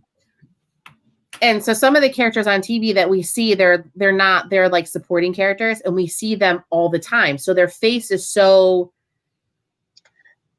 relevant in our minds. Right. I gotta say this, Rose. Remember you asked about shows that I wish would come back? Yes. This just popped in my head. Human Target. Oh yeah. What was his name? Mark Valley. Mark Valley. Yeah, that was a fun show. Yeah, that's a fun show. And Chi McBride was in that show too. I liked him too. He was cool. But yeah, I hope that these actors, especially the ones that do go from show to show, I'm just hoping there'll be an avenue for them to get back into something soon, because there's only so much live streaming you can do. They're not they do these things and they don't get paid for it, and a lot of their money they get from doing these conventions. They can't do that either. So on the off season. So can you imagine? When we think about, but when we think about conventions, just in general, like if your money, if you're in any form of the convention scene and any of your money comes from that, you've taken a hit. Artists have taken a hit, actors have taken a hit, musicians have taken a hit. Like anybody who's been involved in any of that, they got to find other things to do. So you see everybody taken to, streaming off of Facebook and other things to make sure that you're still getting content, so that those people are still in your mind. Yeah. So you have all these people coming together, doing Zoom chats and things on Facebook coming together to show. Kudos to Jimmy Fallon. Yeah, because Jimmy Fallon's still doing his show from his house, and his wife is the videographer. And so these things, like they feel like they still have a responsibility, even if the network isn't paying them, or if the network is paying them for the lower grade, live streaming show that they're able to produce. Right. But, I think that it's gonna change our lives a lot. But I think there's lots of things in history that have done the same thing. We've lived through the Great Depression. We've lived through the recession. We've lived through all of these things that have changed the face of our lives a little bit. This was big. It was much bigger than those things. Yeah, so this is. I've been through hurricanes and devastating Hurricane Andrew in '92. And I thought for me, that was going to be the worst thing that ever happened in my life. And, now, COVID has been, hurricane you can bounce back from in a couple of months. Not like a whole neighborhood, maybe in a year, but personally, you can bounce back. And this is a lot of these people are not going to bounce back as quickly. They're going to have to change, the dynamic of a lot of things. So, I just, I'm just hoping, there'll come a time, this time next year, people will be willing to go out and go to conventions and go back to the theater and support. That's the thing. People are going to have to support what they love, and that's how determine what's going to survive. Yeah. So I was going to ask, since we're all in quarantine, what kind of things have you been watching? Have you been going back to old stuff? Have you been, looking at stuff that you haven't had a chance to watch, but now you do? Well, the thing is that I've still been working. I've been fortunate. There was only 1 week we were on furlough. So I work as my day job is a litigation assistant. So I've been working a lot, but my daughter's home doing her online college. My son's home doing high school. But I've been home a lot more than I regularly would be. I've been watching a lot of Me TV. I've been watching Love Boat, MASH, Andy Griffith's show. I've been watching a lot of old shows.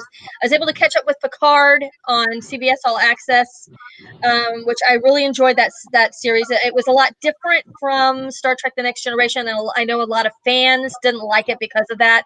But for my husband and I, it felt like seeing an old friend. and seeing old friends like Jerry Ryan is 7 of 9, and it just, those shows meant so much to us, especially when we were first married. It was really something we did together watching Voyager. It was something, it brought back a lot of old memories and a lot of great feelings watching Picard. So Picard for us was really, even though it was new and different, it was nostalgic for us in that sense. It was just like a homecoming kind of thing for us. So that, I think during this whole thing, watching Picard really was special for us. So, but now, we've, got more stuff to look forward to in the future. So, it's coming back for season 2, and there's a show on Netflix called Another Life, which is another science fiction show that we both really enjoyed.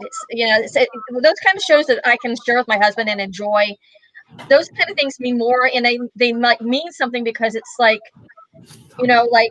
it's a connection between the two of us and that series. And so I think that's what makes TV special, is like, what does it mean to you? What does it bring to you? Either personally, like China Beach was for me a really personal experience, or, with family, what shows have you watched as a family? Those shows are the ones that, stay in our hearts and our minds for years to come, just like, how Star Trek is important to my husband and I, because it's, something we did together as a young couple.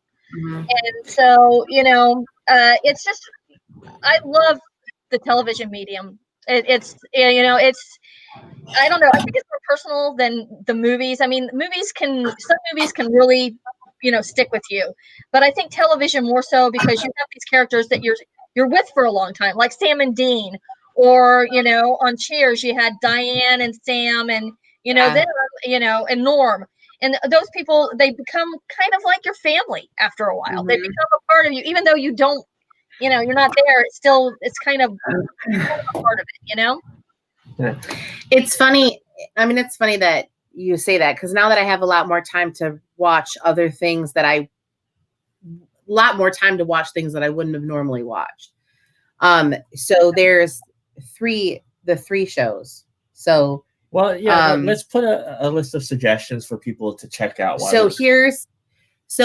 During quarantine, so anybody who doesn't like, I get sucked into things really easily, and I become obsessed with them, hence the supernatural world and Lucifer and things like that. And I like the paranormal aspect of things. I like things that are not they're just real life enough to be real life, but take you away from that.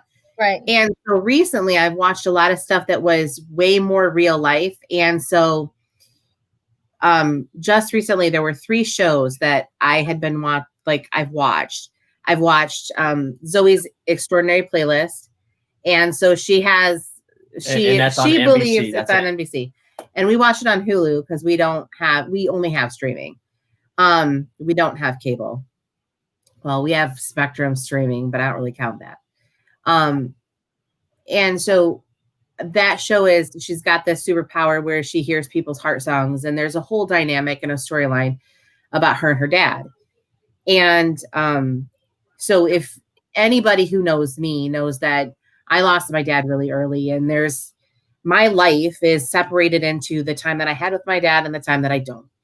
And so I think for the last 30 some years, I've really had to deal with that.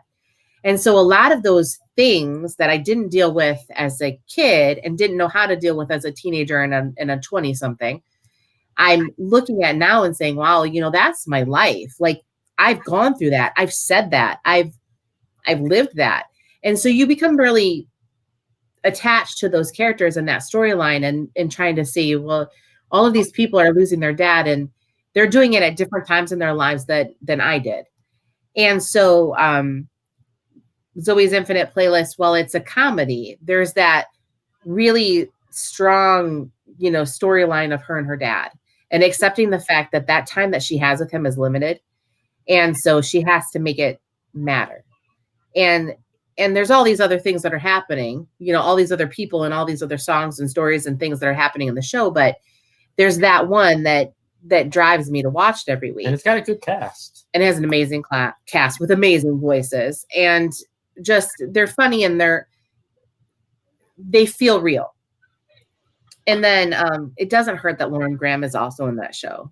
She's so she brings that Peter Gallagher. And even though Peter Gallagher's character is basically incapacitated, there's moments where he acts solely with his eyes. And then his wife is played by Mary Steenburgen. Thank you. And then I love her. And then last night we binged the entire series of Never Have I Ever, which is a teen series, but it's very she relevant. is the main character is Indian, and I mean like Indian, like from India. So she's a first generation kid here in America, and she's trying to figure out how she blends her culture with the real stuff that's happening, and it surrounds her. She lost her dad at a very public event at her spring concert, and she has to deal with the grief. And during all of that, she's trying to keep that tucked away so she doesn't have to deal with it. And I think anybody who's lost someone has dealt with that. So there's that show, and then A Million Little Things, which I think is better than This Is Us. Which is, I think, better than This Is Us. Although I think that story, there's only so long a story can be told. I think Mick was right when he says that, after a while, when the story's told, they reinvent things and they rehash what's going on. But I think This Is Us was great when it started, and as it went along, it was harder for them to keep the continuity of the show and keep people interested. I know there's people that love it. I'm not saying anything about it. That show's got a great cast. But A Million Little Things is very similar to that show, where they're seeing the connections between all the characters and how they're all connected and how they're all related. But they deal with that same loss, that everybody deals with that loss a little bit differently. And that's got a good cast too. And that has an amazing cast too. So you're a fan of Battlestar Galactica, right? Oh, absolutely. Yeah. Well, you like the original, but do you are you familiar with the remake as well then? Oh, we loved that. That was it's one of my favorite series, the remake. It was brilliant. Okay, so Grace Park is in A Million Little Things. Oh, okay. And then the main actor from the TV show Grimm is in it. Okay. And the guy from Psych. Names. I can't remember what I didn't follow Psych. Yeah. So James Roday. Thank you very much. I figured it out. James Roday, yeah. James Roday, because I saw when I wake up for no reason at 4:00 in the morning, Psych is on. So I watch old episodes of Psych when I can't go back to sleep. And then their best friend that committed suicide is the guy from Office Space. Was it the lead guy or the guy who was the boss? No, the lead actor that dates Jennifer Aniston. Okay. Office Space, yeah. I can't remember his name, but I can't remember his name either. But he commits suicide, and nobody saw it coming. Everybody was totally blindsided by it. So they all have to deal with the grief, that comes with their best friend dying or with this or whatever. And he was the guy that held them together. He was the guy that kept it all together, and he was kind of the guy that kept his family together too. So when all of his his children are dealing with that too. So I think the show's not all black and grim. It's not. There's a lot of great moments, but it is definitely a drama series. But it's not a drama series like ER or Grey's Anatomy or anything like that. It's in a section all its own. And so we've watched a lot of those things. I've rewatched Lucifer. I've rewatched some seasons of Supernatural. Brian had a show on Amazon Prime that I'd watched a few episodes of, and I was like, this is a good show. And then he started watching it on his own. So I was like, well, I'll probably never watch another episode of it. It's not a thing. That's the thing. If my husband and I start a show together, and if I peel away from it, sometimes I'll peel away from stuff just for one reason or another, and he keeps watching it, I'll never finish watching it usually. When in this case, it was interesting because I like. You liked it. You wanted to watch it. You don't know. I like cop dramas. I do, but I don't like them if they're solely too heavy and dark. But he was watching Bosch, and I love Titus Welliver. Like, I love Titus Welliver, not just because he is Harry Bosch, but also because he had played multiple characters in multiple things I was watching over the years. Yeah, he was a great bad guy. Yeah, like he was on Charmed. He was on The Good Wife. He was in Charmed. He was in The Good Wife. He was on Supernatural. Yep, like, I remember him on Supernatural. On all of these things. He was great characters. Like, he's an amazing bad guy. And so you see him in this whole new light. And so Brian, I think I watched up to season 3, right? Mm-hmm. And so he was like, well, where did you leave off? What do you remember? And I said, I kind of remember this. He rewatched those episodes with me. And so we rewatched like that last part of the seasons, like 4 and 5. Because 6 I need to watch that. I haven't seen that one. That's one I want to check out. So when they dropped 6, he's like, you got to watch this with me. And I said, okay, I got nothing to do. I'm sitting here. And this is based on a book series of like 18 books. Oh, and season 7 that comes out next year is the last season for it. But when we talk about seasons, like when shows aren't good anymore, like this one, I think is actually gotten better. Yeah, and this isn't like your typical Law and Order type cop drama. This is as realistic as you're gonna get. It has an arc, and the crimes that are exposed in one episode can carry over into other episodes, and some things are connected. It's really cool. And I enjoyed that a lot. Like, I never really realized it. And then anything that Nathan Fillion is in is oh my goodness. Did you like The Rookie? I haven't watched it. I love The Rookie. I really do. Castle. I loved Castle. Castle was so good, but they had such an issue with like chemistry on the show and people getting in the fight until like close to the end. And I didn't really notice it until I guess they didn't get along at all there. It's funny because you think about shows where they had the best shows and they didn't get along. It was like, dang, if we'd known they didn't get along. Yeah. It's a testament to whether they can act or not, because love somebody but hate them. That's weird with Castle, because remember they were going to go and do it, just have him on there and get rid of her. And then they decided, well, it's not going to, it's not going to work. So they ended up dumping it all together. And so Castle just kind of like ended, Yeah.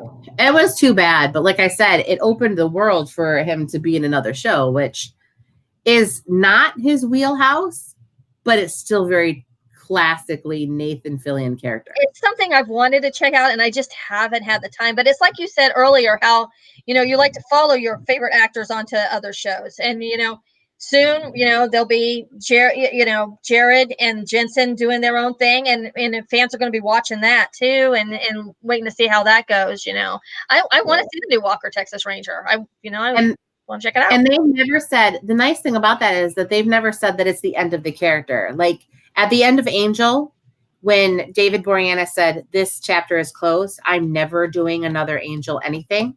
Right. He walked solely away from that character and said, I'm done with this.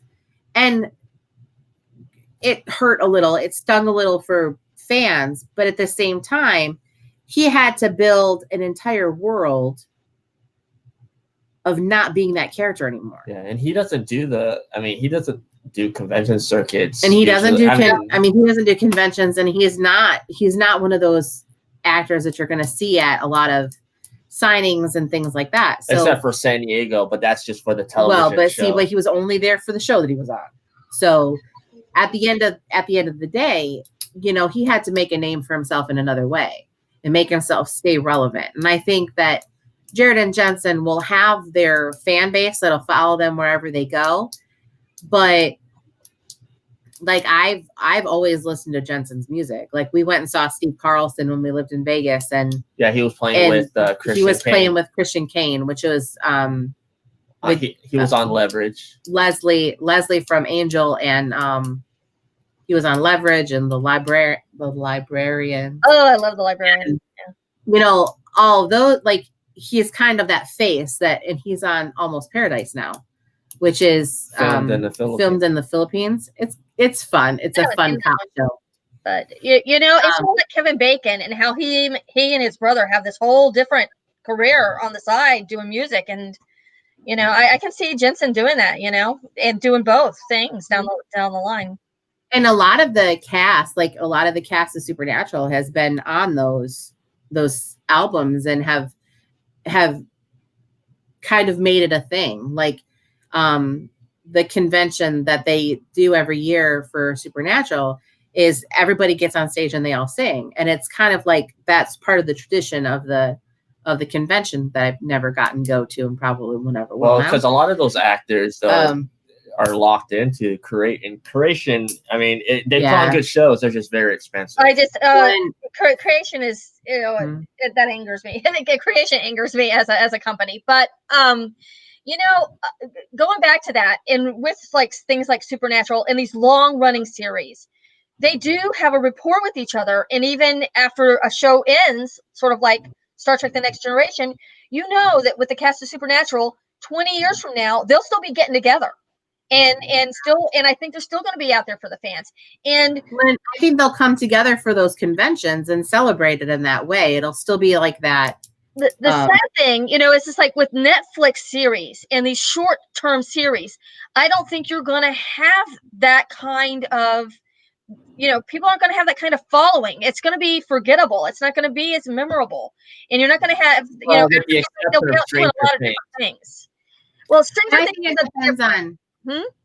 I think it depends on the group of people, like, and on the following that they build. Like, you know, we think about some of these shows like that are strictly Netflix shows. Like Stranger Things is a strictly Netflix show, right? But it has a following that's so huge, and because most of the cast is young, and they all do get along, that now they're growing up together. So we think about, you know, back in our day when it was the Coreys, and they were actually friends, and they, you know, all hung out together, and they were close.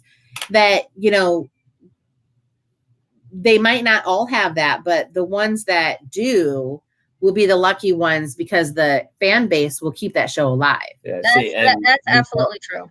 We talk about the fan base, and then I'm gonna bring up the thing that I agree. I don't like creation either, but creation has the rights to not only Stranger Things but Lucifer. So those, I mean, you're gonna see conventions forever. I mean, because creation also has the Star Trek rights as well. So, well, you'll only see those conventions until the cast doesn't want to do it anymore, right? And so they'll become more special, I think. Like, you know, like the Firefly cast gets together for all kinds of things, and they love getting together because they're all friends. Right. Now they're all doing their own thing, but they all are getting together. And so, you know, they're all still getting together and they enjoy that. So they'll still get together and do that because it's fun for them and it's fun to be around their fans. And, you know, like I, for one, like I was a huge Lois and Clark fan. Like I love Dean Cain. Yeah. Love Dean Cain. Like, so when you say, well, who's your Superman? Like, I know a lot of people say, well, who's your Superman? My Superman is Dean Cain. And so when I went to MegaCon, it was the first time I'd been able to actually like meet somebody who I truly grew up with. Like it's dumb, but he's really only that was the first. What is he? Only like 10 years older than me, but I was 15 when I was watching the series, and so I watched every single episode of that show. And meeting him was like, I told him, I said, I have nothing. I said the 15-year-old me inside of me is just insane, and I don't even know how to put into words to have a conversation with you. And here's our connection between that and Rose. Kind of like the 6 degrees of Kevin Bacon. 6 degrees of that same year at that convention was also the same year we met Mark B. Lee. Really? Yeah. So like that was amazing. Who else was at that convention that year? Star Trek. That was the 25th anniversary. They had the whole cast there. Yeah. Yeah. I was there. I didn't even. We probably passed each other in down the corridors. That was an awesome convention. That was a great year.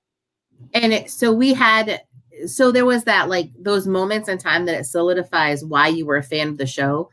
And as much as people complain about Terry Hatcher, like, people complain about Terry Hatcher. They don't like her. Terry Hatcher. I liked her. I liked her a lot. I liked her in the show. Yeah. And there were other things. I didn't like her as she, like, Housewives. And I didn't watch that show, but, you know. I didn't watch that show. And the things that she was in, you know, things that she would guest star in, I'd catch it and be like, oh, she still looks good. And she's still pretty, you know, relevant. But those two characters together, and they didn't always get along. And they don't have, that show has a following, but they don't have the same following where there's a whole group of people trying to get together and come together and, you know, reunite and all that. That's true. So, I mean, I think that when they go to conventions and you get to see them, I mean, you realize that you love them for that reason. And whether Creation is a good convention or not, they're super expensive. And that's why I've never been to one. But, you know, I can't afford it. And the only way I'd be able to afford it is if I went by myself. And then I'm going by myself. I mean, right. That's not the same experience, you know? Don't send me. No, because this is different, though. Like, don't send me there. Don't send me there by myself. I need someone to keep me under control, or I'm going to get arrested. I do like some of the rules like when you buy your ticket, you have the same seat for the panel. I do kind of like that. And I wish other conventions would kind of, you know, have that same thing. You know, I agree with you. That's the thing. You're paying for it then. Because some people, like, you know, they get really hosed, you know, when they go, you can wait. Like, I don't know if you remember the disaster story about the Walking Dead convention at MegaCon, where everybody was like waiting for hours to get into it. And they ended up opening a different door, and all these people who had showed up at the last minute got in there first, and it became like a complete disaster. And so as far as that goes, I think there should be seating, especially for these bigger venues. And I think they're starting to do that more now. They did that with the Star Trek where you had to pay extra to go in, but that way you at least have a secure seat, you know, especially for stuff like Walking Dead or Star Trek, or where you're going to have a whole room full of people, because it turns out, you know, I mean, there was a lot of, I mean, I'm sure there's still people very angry about that today, you know, with that Walking Dead. And even when we lived in Vegas and we go to San Diego Comic-Con, there'd be panels you wanted to see. So you sat in the panel 3 times. Right. Before that, they never clear them. They never clear the room. So every time you could move up. And I understand why some people would do that, because they'd sit and they'd take up somebody else's seat to see a panel that was 3 hours away, so they could make sure they got in there. Right. And I mean, I know why people do that. And that's why conventions like Creation work, and why people still want to go, because they streamline the system so that if you're there for the 3 days. This is your seat. This is what you've got. And so you have the same access that you would no matter what. So everything is open to you if you want to go. But, you know, there was a smaller convention here in Florida. They don't have it anymore. It was Away Mission, and before that it was Volcon. And that was the same kind of tiering setup. You pay for like gold, silver, or, you know, or platinum, and that was your seat for the weekend. And that Mark B. Lee used to do those shows too. And so if you had platinum, you were like in the first 2 rows. And then gold was, you know, and Creation sort of set up that same way. But with Creation, you know, it's just so much money, so much money. I've priced out those Supernatural, so I know what you're talking about. But yeah, it's like 200 plus. And I just wanted to, you know, thank you guys for having me. This was really awesome. This was fun. Yeah, well, I did want to just recommend a few more shows for people. 911 on Fox. I haven't seen it, but yeah, I've heard it's gotten really good reviews. The original is good, and the spin-off for Lone Star, it's like 911 Lone Star. Yeah. Oh yeah. It's with Rob Lowe. And that one takes place in Austin. And so that's a really good show. And it's one of those, you know, it's kind of like the thing of the week. But then there's always an episode every 3 or 4 episodes where it always says being and then one of the characters. So you see like how they got to where they are. So it's like becoming Hen, becoming Chimney, becoming, you know, like becoming all these people. So you see their background and where they are now. And so it's kind of nice to see that. And then the spinoff I like it. And it's nice to see firefighters portrayed like firefighters. I mean, I know there was older stuff like in the 70s and 80s that did firefighters. Well, like, and then even medical, like emergency. And yeah. That was more like a procedural type, you know, and it was more plot driven than character driven. Those shows, right. You know, like Chips, you know, it was more like the story of the week, more so than getting to know the lives of people. And that's like, I think what's really changed in television is that they've tried to bring more, you know, humanity to characters more so than that. Here's your plot for the week. Yeah. And my next recommendation, I don't know if I'm going to get flogged for this, but I think it may be better than ER, New Amsterdam. Oh, I've heard really good things about that show. I haven't watched it, but you know, ER after a while, you know, it got to be, you know. Wait, because it wasn't about the medical side of it anymore. It was about the characters and how they always were. You know, Grey's Anatomy and ER, it started to be like, who are we killing off? Which main characters are we killing off this season? You know, you're just waiting for your character to die, you know, in some horrible way. But but this one, I think New Amsterdam is more character driven, and they're like and it's a true story, that cohesive, like blend of people that understand each other, and that's how it would really working in a setting like that with somebody. And it's based on a real doctor. And it is based on a real doctor. You know, TV we know is not always true to form, and we can't always make things come across on television, but. What else? That's The Resident is another medical drama, but it's got the Emily Van Camp from Everwood and Matthew. I can never say his last name. So that's with the C. He was on Gilmore Girls. He played Logan. He played Logan on Gilmore Girls. His very handsome blonde man. See, I'm telling you, if I went to these conventions, I'd get arrested. I'd be the crazy fan. I'd be like, ah! But you can watch these on Hulu. They're on Hulu. Oh, we didn't talk about The Boys. The Boys on Amazon? On Amazon. That was a good show. I did not see The Boys. But I heard, you know, mixed things about it. Some of it's a tough show to watch sometimes for the subject matter. Mm-hmm. But it's based on a comic graphic novel. And it's based on a graphic novel. So you kind of have to take it with a little grain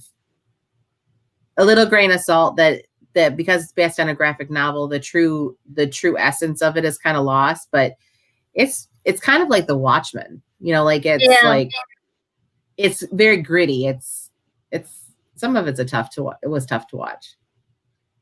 But for the most part, I'd like to recommend Atypical on Netflix. Have you seen Atypical? It's so good. It's good. I haven't watched the whole thing. I want to finish watching it. I need to finish watching it too. That show and Glow on Netflix. I love Glow. Glow is a great show. That's a lot of fun. And you know, I love Mark Maron. Oh my God, he's hilarious on that show. And then a couple of weeks ago, I showed her his newest stand-up he just released on that dude is funny. Netflix. He's funny. And what was another one that we were watching? I think the fact that there's so many characters now that are on Netflix that you wouldn't see on network TV. Like the fact that in Atypical he's got autism. Yep. Is it truly autism or is it Asperger's? Because he's very is very. It's very Asperger's, but he does have some, really strong autism traits too. And I think they play him off as having autism, but I don't think the actor has autism though. But it's really well written to the fact that I have grown up, like both of my cousins have Asperger's, and so all of those traits, I'm like, whoa, they're very true to form. Our friend Terry. Did you ever watch Life Goes On? In the early 90s. Now he had I love that. Oh, the theme song just popped in my head. That show was really heartwarming. I loved it. I think maybe that was another show that I think I could have lived with another season. Like I was like, oh, I love this show. No. Yeah, I liked how they did a lot of like fantasy writing around it, because they would show like what he was thinking, and then they have musical numbers, and they really played a lot on that. And Patti LuPone was just wonderful in that show. Another show that we just started watching was the revamp of Party of Five. Oh, I didn't even know that. That was the show. That was good. That was the other show. That was on Freeform, but you can find that on Hulu. Yeah, so we were watching. I watched. The whole series of Party of Five when it was out with Jennifer Love Hewitt and Matthew Fox, and I loved that show when it was on. And so when they they didn't really reboot it. It's still very Party of Five, but it's that whole like deportation of the illegal immigrants that revolves around that character. That kind of character dynamic, and it's the original creators of the show. The original creators of the Party of Five are recreated it into a more modern, like current, the times, and that was a really good show. I think we're caught up. We finished it. Oh, we finished it. Season 1, yeah. There's another show that they did like a reimagining of, and that was One Day at a Time. It was a show back in the 1970s. Did you ever watch it? It was a single mom, because it was like at the time being a single mother was a really big deal. So it was like kind of heartbreaking. A single mom with 2 girls. In the remake, it's a Cuban woman who she's a single mom, and her daughter's a lesbian, and it has a lot of. The remake was really good. It was on Netflix for 3 seasons, and then it's moved up to the network. And it's kind of good because they had a lot of like more meaningful stories, I think, in the Netflix. But I'm still, it's still a fun series to watch. And then Terry was saying that Sex Education is really good. We were going to watch that. That's on Netflix. That's on Netflix. And that was another thing we had on the list. But there were a lot of things that people had said in the comments that I hadn't watched the entire series of. Like I love Timothy Olyphant. I love him. So, and he was all Justified. I've watched all of Justified and pretty much would watch anything that he was in. But Santa Clarita Diet, because I love Drew Barrymore too. And so watching that, I'd only watched the first, I think, 3 episodes. So that's another show that I'd really like to catch up on and see where it went.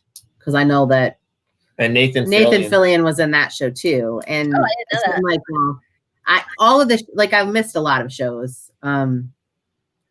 Just life. Like when certain things happen, you become either estranged from TV or watching too much of it.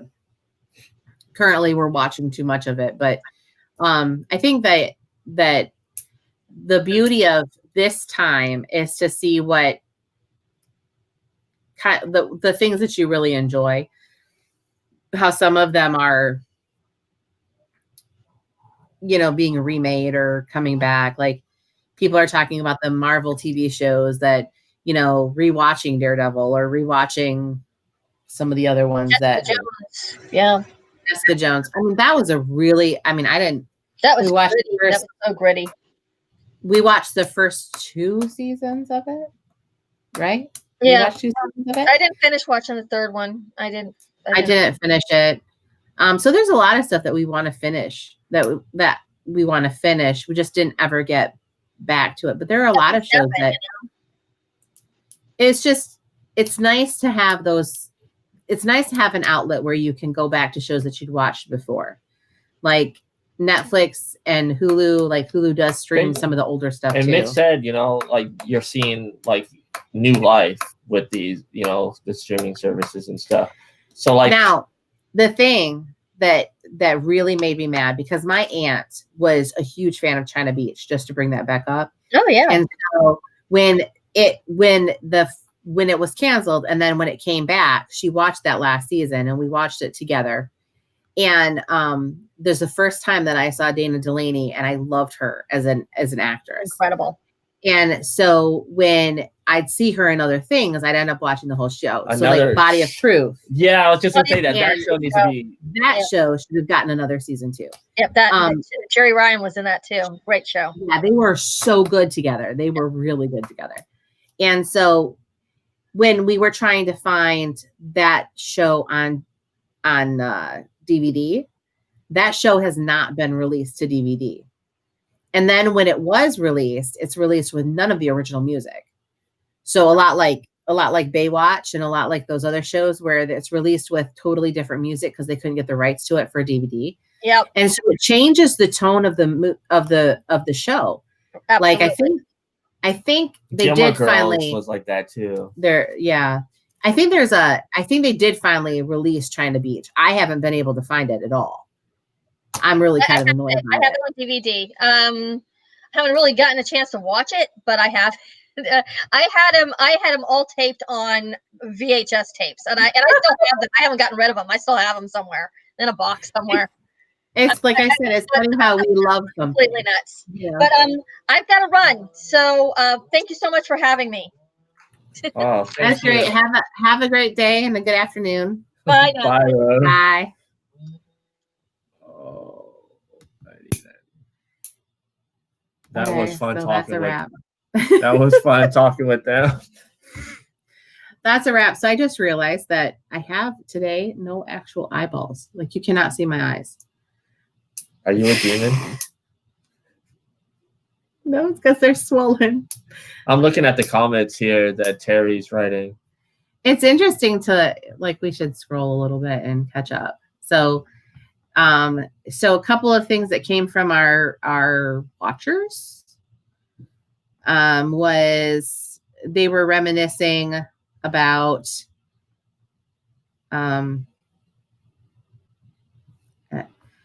Chuck. They talked about how Chuck got a sponsored season. Oh, Terry wants Hannibal. It did disappear and then it didn't come back. Jerome Connor talked about how Lucifer could never be the true incarnation of the comic, which I don't think that anybody, I don't even think that I don't think TV can do justice to Neil Gaiman's stuff. I just don't feel that it has. I don't know. I just don't feel it has, but that's just me. I'm a snob, so whatever. Terry, how about Constantine? So it said something about Constantine, which I thought was interesting. So it talked about Constantine couldn't keep his own show, but he showed up on a lot of things. So he showed up on the Arrowverse, Legends of Tomorrow. So did Lucifer. So that whole, I think when you build the universe out of it, I think that's why Marvel has such a good momentum right now. Jerome says that Chuck got Subway to sponsor for That's what I was saying. They got a Subway to sponsor the season so it would come back. They talked about the theaters and the craziness we had. I did really appreciate this comment about the duct tape chairs.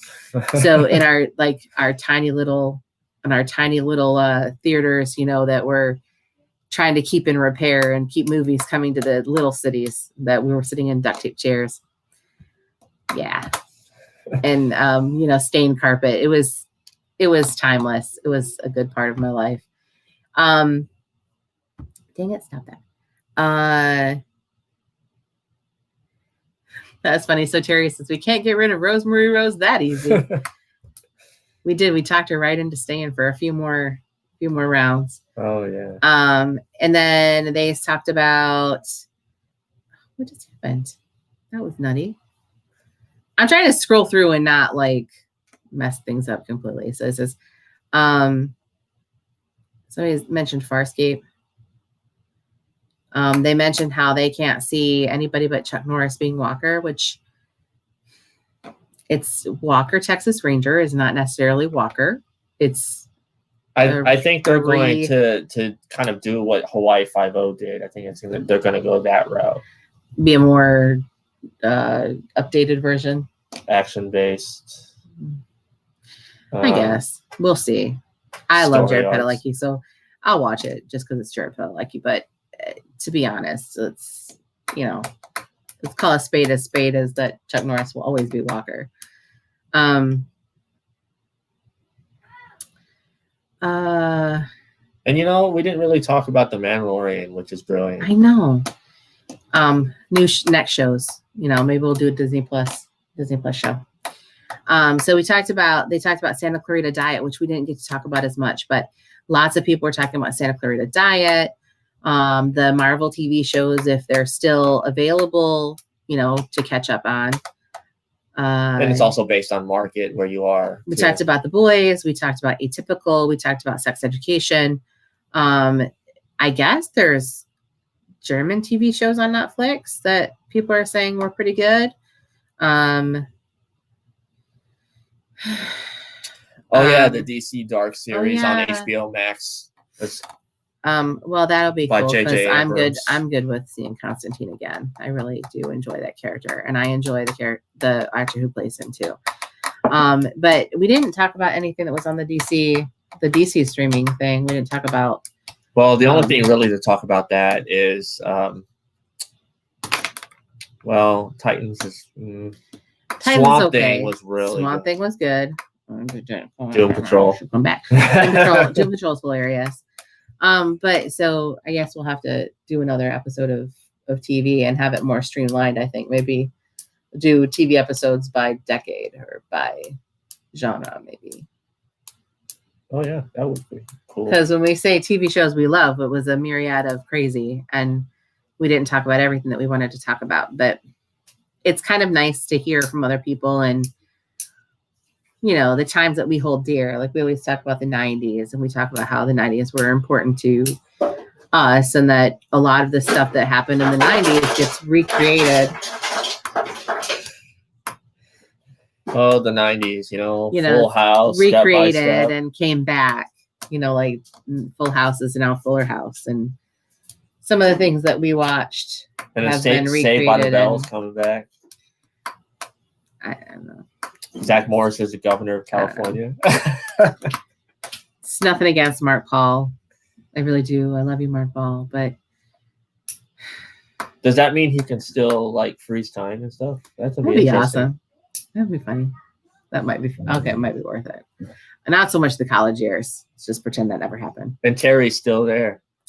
Terry's still here. He just keeps telling us stuff. He's like, Swamp Thing was good, and he needs to watch Doom Patrol. It's worth it. It's worth it. It's funny. It's good.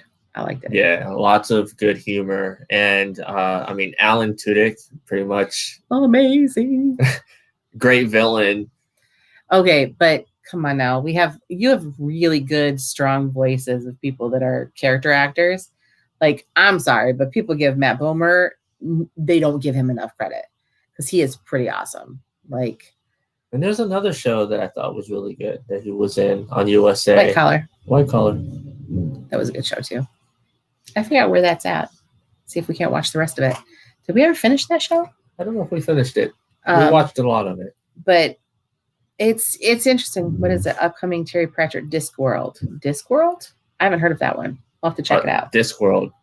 Did you hear about those books? Are they based on books, Terry?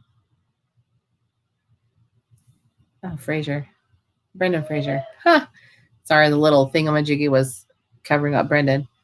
I do like him, and it's his voice, not his body, which is apropos considering kind of ended up like Val Kilmer. Sorry. But they did have some scenes with him, and when he was a handsome man, and then I don't know what happened. Did Brendan Fraser fall from grace and then end up getting on drugs? Or did he just get fat because he got old?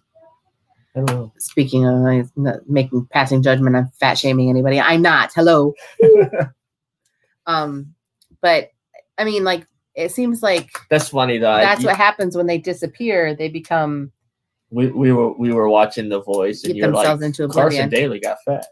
Well, he did.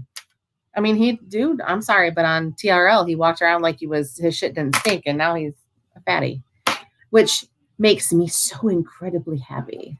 50 Discworld books for joining the rest of the world, who happens to be fat too. 50 books. 50. Holy moly! Well, I guess there'd be a lot of content for a lot of shows.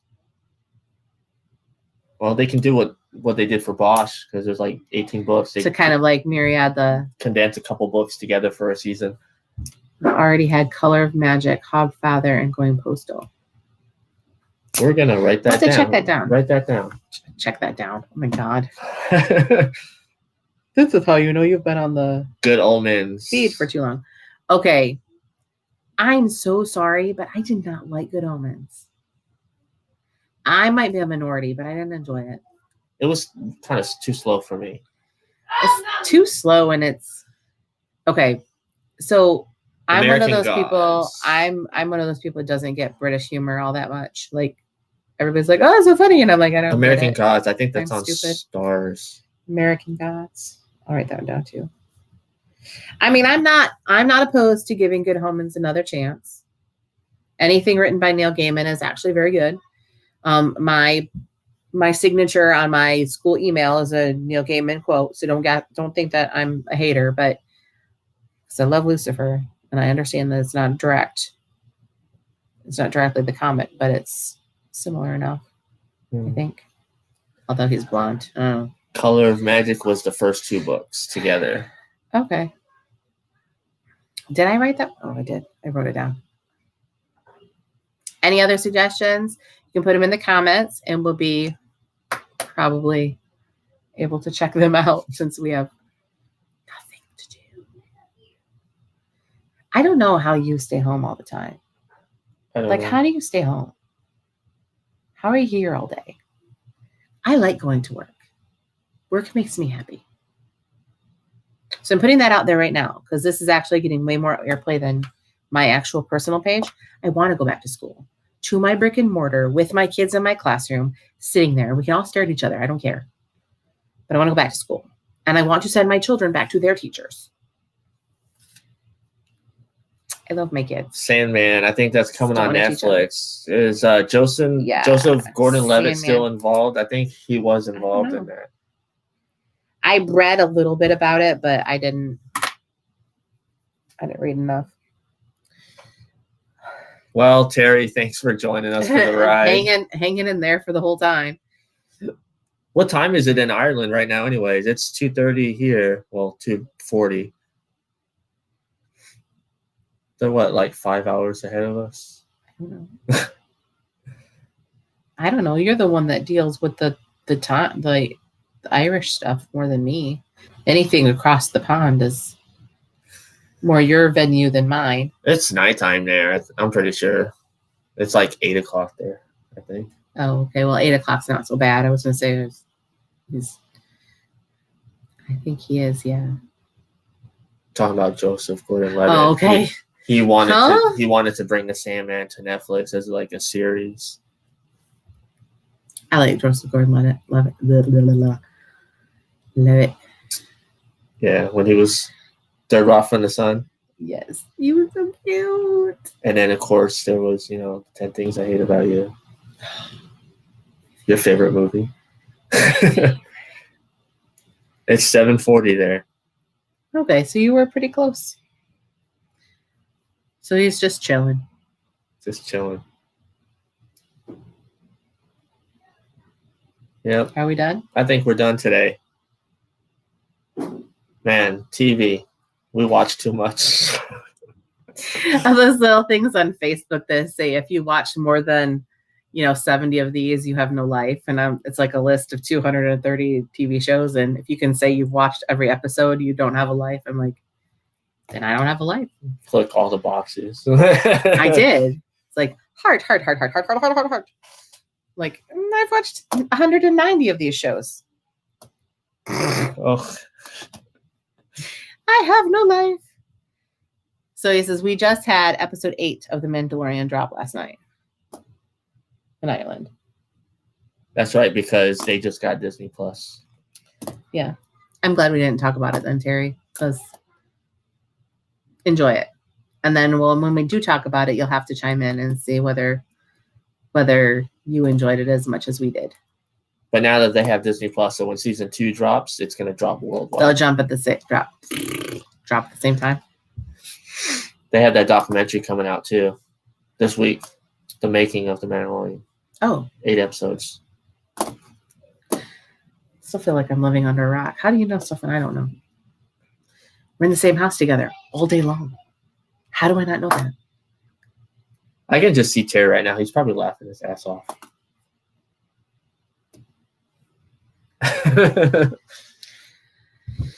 What else do you got to do? Did you bring the kids out here? Our feral children who no longer go to school and no longer wear clothes or shoes.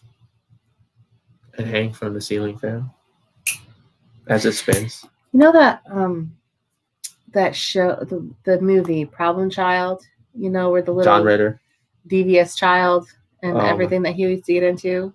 So like Oliver is Dennis the Menace and the kid from Problem Child is Brighton. Oh man. They're like shades of Kevin McAllister. It's bad. And you should all feel sorry for me because I'm completely outnumbered. Terry says he's got to watch the Clone Wars and then he's got to watch episode 9. Far more testosterone hormones moving around in this house than necessary. Yes, tomorrow, Star Wars Day. Yes, May the 4th. Be with you. And also with you. Sorry.